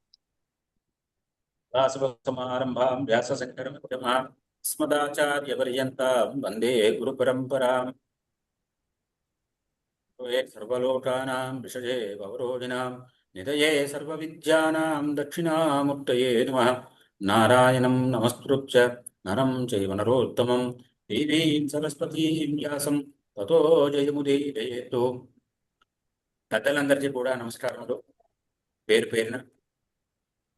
భగవంతుడి యొక్క కృపా విశేషం వల్ల మాత్రమే మనకి ఏదైనా ఒక సత్కారం చెయ్యాలి అనేటువంటి ఆలోచన వస్తుంది। ఇది భగవంతుడి యొక్క అనుగ్రహం వల్ల మాత్రమే సాధ్యము। ఆ ఆలోచన జగద్గురువులు, సద్గురువులు, ఋషులు, మునులు అయినటువంటి వారి యొక్క ఆశీర్వాద బలంతో కార్యరూపం దాలుస్తుంది। అందులో రామచంద్రమూర్తి వారు కూడా లంకా నగరానికి వెళ్ళాలి, రావణుని దండించాలి, సీతమ్మని తీసుకురావాలి అనుకున్నప్పుడు రామచంద్రమూర్తికి కూడా వానరుల యొక్క సహాయం కావలసి వచ్చింది। సీతమ్మ అడుగుతుంది, వానరానాం నరాణాంచ రథమాంచి సమాగమ, ఈ వానరులతోటి రాముడికి ఎలాగ సఖ్యత కుదిరింది అయ్యా అని అడుగుతుంది సీతమ్మ సుందరకాండలో హనుమంతుల వారిని। ఆ రకంగా అందులో ఎవరెవరు పాత్రధారుల వారి, ఎవరెవరు వారి యొక్క సహకారము, సహాయము అందించాలి అనేది భగవంతుడి యొక్క నిర్ణయం ఇదంతా కూడా। ఆ ఏర్పాట్లో భాగంగా నాబోటి వాడికి కూడా ఇందులో ఏదో కొంత ఉడతాభక్తిలాగా పాల్గొనేటువంటి అవకాశము పరమాత్మ అనుగ్రహము, జగద్గురుల యొక్క ఆశీర్వచనము, పెద్దలు బాబు గారు, ప్రభాకర్ రావు గారు, విశాలాక్షి గారు, మాతాజీ, చిట్టుబాబు గారు, మహనీయులు మీ అందరి యొక్క అనుగ్రహ బలం। అయితే మన ధర్మానికి ప్రధానమైనటువంటిది వేదో అఖిల ధర్మ మూలం। ఇది ఒక ఎలా అయితే మనకి వివేకానందులు వారు చెప్పారు, సర్వేపల్లి రాధాకృష్ణన్ గారు చెప్పారు, it is a way of life, it is a view of life. కేవలము ఏదో ఆరాధన మాత్రమే కాదు, మన దేవాలయాలు కూడా ఆరాధనా కేంద్రాలు కాదు, అవి ఒక సాంస్కృతిక కేంద్రాలు, ఒక పవర్ హౌస్ లాంటిది మన దేవాలయం అనేది. అక్కడ ఎంతో పాజిటివ్ వైబ్రేషన్స్ వస్తాయి, పాజిటివ్ ఎనర్జీ సెంటర్ అది. అటువంటి ఎన్నో రహస్యాలన్నీ ఉన్నాయి. మనకేమిటంటే ఏదో మన మతము, హిందూ మతం అంటే ఏదో మడిగట్టుకోవడము, ఏదో మడిగా పూజ చేయడము, దేవుడు నైవేద్యం పెట్టి పులిహార చక్కెరపండులు తినడము అనేటువంటి ఆ స్థాయికి వచ్చేసాం మనం. ఎంతో ఉదాత్తమైనటువంటిది, ఎంతో విశాలమైనటువంటిది సనాతన ధర్మము. దాని పట్ల అవగాహన కలిగించాలంటే అది సామాన్యమైనటువంటి విషయం కాదు. ఈ దిశలో భగవత్ అనుగ్రహంతో, జగద్గురువుల ప్రేరణతో మన బిఎస్ఎస్ వారు ఈ ప్రయత్నం చేస్తున్నారు. వారు సర్వదా అభినందనీయులు. ఎందువల్లంటే ఇటువంటి సత్కర్మాచరణ కేవలము ప్రవచనాల వల్ల మార్పు రాదు. ఈ రకంగా మన జ్ఞాన సంపదని, మన విజ్ఞానాన్ని సకల జనులకి కూడా అందించేటువంటి ప్రయత్నం చేయడం చాలా అవసరము. ఇది వారు చేస్తున్నారు. ఇందులో మనకి మన ధర్మానికి ధర్మము, సత్యము ఈ రెండు మూల స్తంభాలు. ధర్మేణ లభతే సర్వం ధర్మసారం జగత్తు, రామాయణం మాట. సత్యమే పరబ్రహ్మ స్వరూపము అంటారు రామచంద్రమూర్తి వారు. సత్యాన్ని మించింది లేదయ్యా అన్నారు. మనం దురదృష్టం ఏంటంటే, నా అభిప్రాయం, నేను తప్పైతే పెద్దలు మన్నించాలి, మనం ఈ రెండు విషయాల్లో అశ్రద్ధ పెడుతున్నాం. మన ధర్మాన్ని మనం ఉపేక్ష వహిస్తున్నాం, మన ధర్మాచరణలో మనం వెనకబడుతున్నాం, సత్యపాలనలో మనం వెనకబడుతున్నాం. దీనికి ఏమిటి మార్గము అంటే, మన సనాతన ధర్మంలో ఉన్నటువంటి పౌరికమైనటువంటి విలువల్ని మనం తెలియజేయాలి, వేదాలు అధ్యయనం చెయ్యాలి, వేదాలు అర్థం చేసుకోవాలి. కానీ అందరికీ అది సాధ్యమయ్యేది కాదు. వేదాలు, వేదాంగాలు, ఉపనిషత్తులు ఇవన్నీ అధ్యయనం చెయ్యాలి. ఆ మంత్రసారాన్ని, ఆ వేద మంత్రసారాన్ని మనం గ్రహించాలి. అది అందరికీ ప్రభు సంహితం వేదం అన్నారు. సత్యం వద ధర్మంచర అని చాలా కఠినంగా, కఠోరంగా, నిర్ద్వందంగా చెప్తుంది వేదము. కాంతా సంహితం కావ్యం అన్నారు. కావ్యం అనేది ఒక స్త్రీ తన పురుషుడికి, తన భర్తకి ఎలా నచ్చ చెప్తుందో ఆ రకంగా కాంతా సంహితంగా మనకి వేదసారము, వేదోపబృందనం రామాయణం, పంచమ వేదము మహాభారతం, ఇక పురాణాలు. అంటే మనిషి ధర్మ మార్గంలో నడవాలి. ఏ రకంగా ధర్మ మార్గంలో నడవాలి? పరీక్షలు వస్తాయి, ఇవి సాధ్యం కాదండి అనేటువంటి పరిస్థితి వస్తుంది. సాధ్యం కాని పరిస్థితులు కూడా ధర్మం పట్ల ఆసక్తితో ఉండి ధర్మాన్ని వదలకుండా ఉండడమే రామాయణం చెప్పిన సందేశం. ఇక మహాభారతం కూడా అదే. ధర్మము, సత్యము, దీన్ని పరీక్షించుకుంటూ ముందుకు వెళ్ళాలి. ఏ రకంగా పతనం అవ్వకుండా మనం కాపాడుకోవాలో చెప్తుంది మహాభారతం. మనం మన లక్ష్యాన్ని చేరుకోవడం ఎంత ముఖ్యమో, ఏ మార్గం ద్వారా లక్ష్యాన్ని చేరుకుంటున్నాము అనేది కూడా అంతే ముఖ్యమో అని చెప్తుంది మహాభారతం. ఇక భాగవత పురాణం భక్తి జ్ఞాన వైరాగ్య ప్రదాయిని, మోక్షశాస్త్రం భాగవత పురాణము. పెద్దలందరూ చెప్పిన విధంగా మన శంకరులు కూడా చెప్పినటువంటిది పునరపి జననం పునరపి మరణం అని శంకరులు చెప్పింది. చివరికి మనం మోక్షాన్ని పొందించేటువంటి ఆ మార్గాన్ని చూపించేటువంటిదే భాగవత మహాపురాణము. ఈ రకంగా ఇన్ని శాస్త్రాల సమన్వయము, ఇన్ని పురాణాల సమన్వయంతో మన జీవితాన్ని ఒక సరి అయినటువంటి మార్గంలో నడిపించినటువంటి అవకాశము మనకి మన సనాతన ధర్మంలో అనేకమైనటువంటి సాధనాల ద్వారా తెలియజేస్తుంది. అది మనం తెలుసుకోవాలి, ముందు మన ఆచరణలో పెట్టుకోవాలి. తరువాత ఇతరులకు కూడా, మన ఇంట్లో వారికి, ముఖ్యంగా ముందర మన కుటుంబం వారికి, మన పరివారం, ఒక వివాహం అవుతుంది, ఉపనయనం అవుతుంది. నేను ఈ మధ్య ఎక్కువగా దీని పట్ల శ్రద్ధ పెట్టాలని అందరినీ అభ్యర్థిస్తున్నాను. ఉపనయనం అయింది, అసలు ఉపనయనం ఎందుకు చేసుకుంటున్నాం? ఈ ఉపనయన సంస్కారం ప్రయోజనం ఏమిటి? ఏ టిఫిన్ పెట్టారు, ఏ క్యాటరింగ్ వాడు వచ్చాడు, వాడి ఫోన్ నెంబర్ తీసుకోవడం, మా ఇంట్లో కూడా మేము పిలుస్తామయ్యా, దీనికి ఉపయోగించుకుంటున్నాం. కానీ ఉపనయనం ఎందుకు చేస్తున్నాము?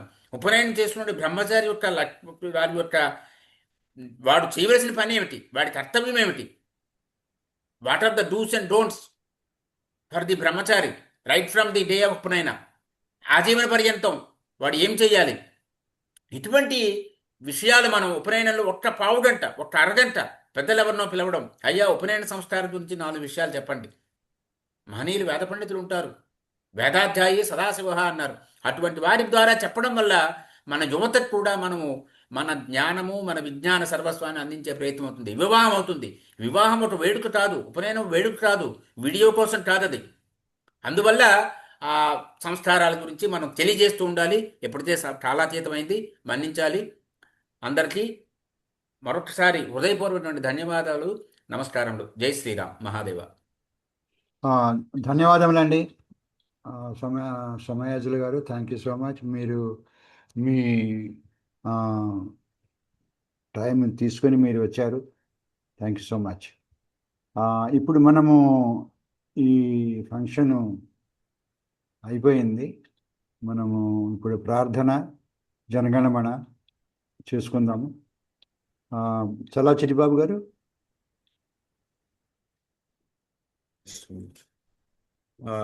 వసుంధర గారు ప్రార్థన చేయండి. స్వస్తి ప్రజాభ్యః పరిపాలయంతాం న్యాయేన మార్గేణ మహీమహీషాః గోబ్రాహ్మణేభ్యः శుభమస్తు నిత్యం. లోకాः సమస్తాः సుఖినో భవంతు. కాలే వర్షతు పర్జన్యః పృథివీ సస్యశాలిని. దేశోऽयं క్షోభరహితో బ్రాహ్మణాः సంతు నిర్భయాः. అపుత్రాः పుత్రిణः సంతు పుత్రిణः సంతు పౌత్రిణः. అథనాः సథనాः సంతు జీవంతు శరదాం శతం. సత్యం వద ధర్మం చర స్వాధ్యాయాన్ మా ప్రమదః.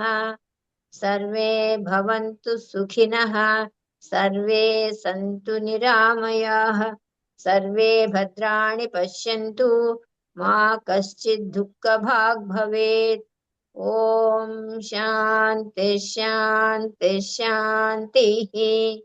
ఓం పూర్ణమదః పూర్ణమిదం పూర్ణాత్ పూర్ణముదచ్యతే పూర్ణస్య పూర్ణమాదాయ పూర్ణమేవావశిష్యతే. ఓం శాంతి శాంతి శాంతి. సర్వే జనాః సుఖినో భవంతు. స్వస్తి. సర్వే జనా సుఖినో భవంతు. స్వస్తి. ధన్యవాదాలు వసుంధర గారు. ఇప్పుడు మనం జాతీయ గీతం పాడుకుందాం. అందరు లేచి నుంచి ఉంటాం.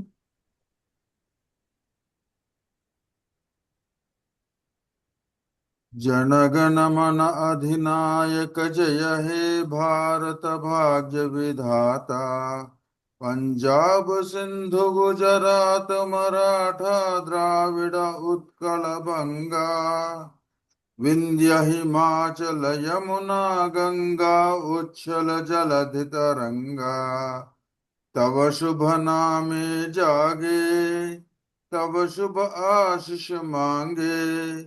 गाहे तब जय गाथा जनगण मंगलदायक जय हे भारत भाग्य विधाता.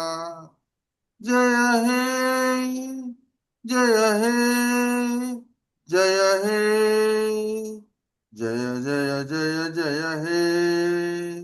जय हिंद. జై హింద్. జై శ్రీరామ్. జై जय శ్రీరామ్. श्री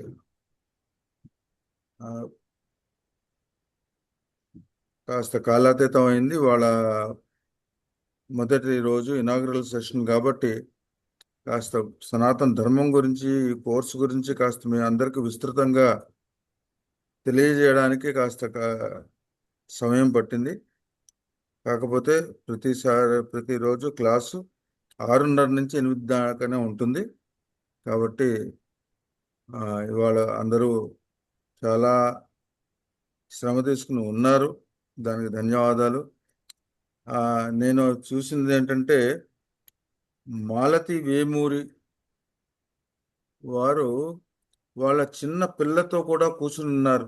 ఈ కోర్స్ మొత్తం కాస్త ఆలస్యంగా వచ్చారు, కానీ ఆ చిన్నపిల్ల మొదటి నుంచి చూస్తూనే ఉన్నాను, చాలా శ్రద్ధగా అక్కడ కూర్చుని వింటోంది. ఇలాగే మీ పిల్లల్ని కూడా తీసుకొచ్చి మీరు కూర్చుని వాళ్ళ చేత వినిపిస్తూ ఉంటే వాళ్ళకి అర్థమవుతుంది, మీకు అర్థమవుతుంది. ఈ కోర్సు యొక్క, ఈ సనాతన ధర్మం యొక్క ఉద్దేశం ఏదైతే ఉందో అంతా ప్రచారం జరగాలి, చిన్నపిల్లలకి అందరికీ తెలియాలి అన్నది విషయం ఏదైతే ఉందో దానికి ఉపయోగపడుతుంది. పిల్లల్ని కూడా ఇందులో మీతో పాటు కూర్చోబెట్టుకోండి. ధన్యవాదాలు.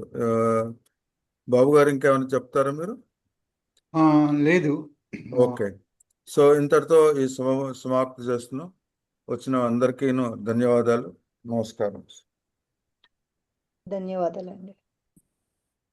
ధన్యవాదాలు సార్. నమస్కారం అండి. నమస్కారం.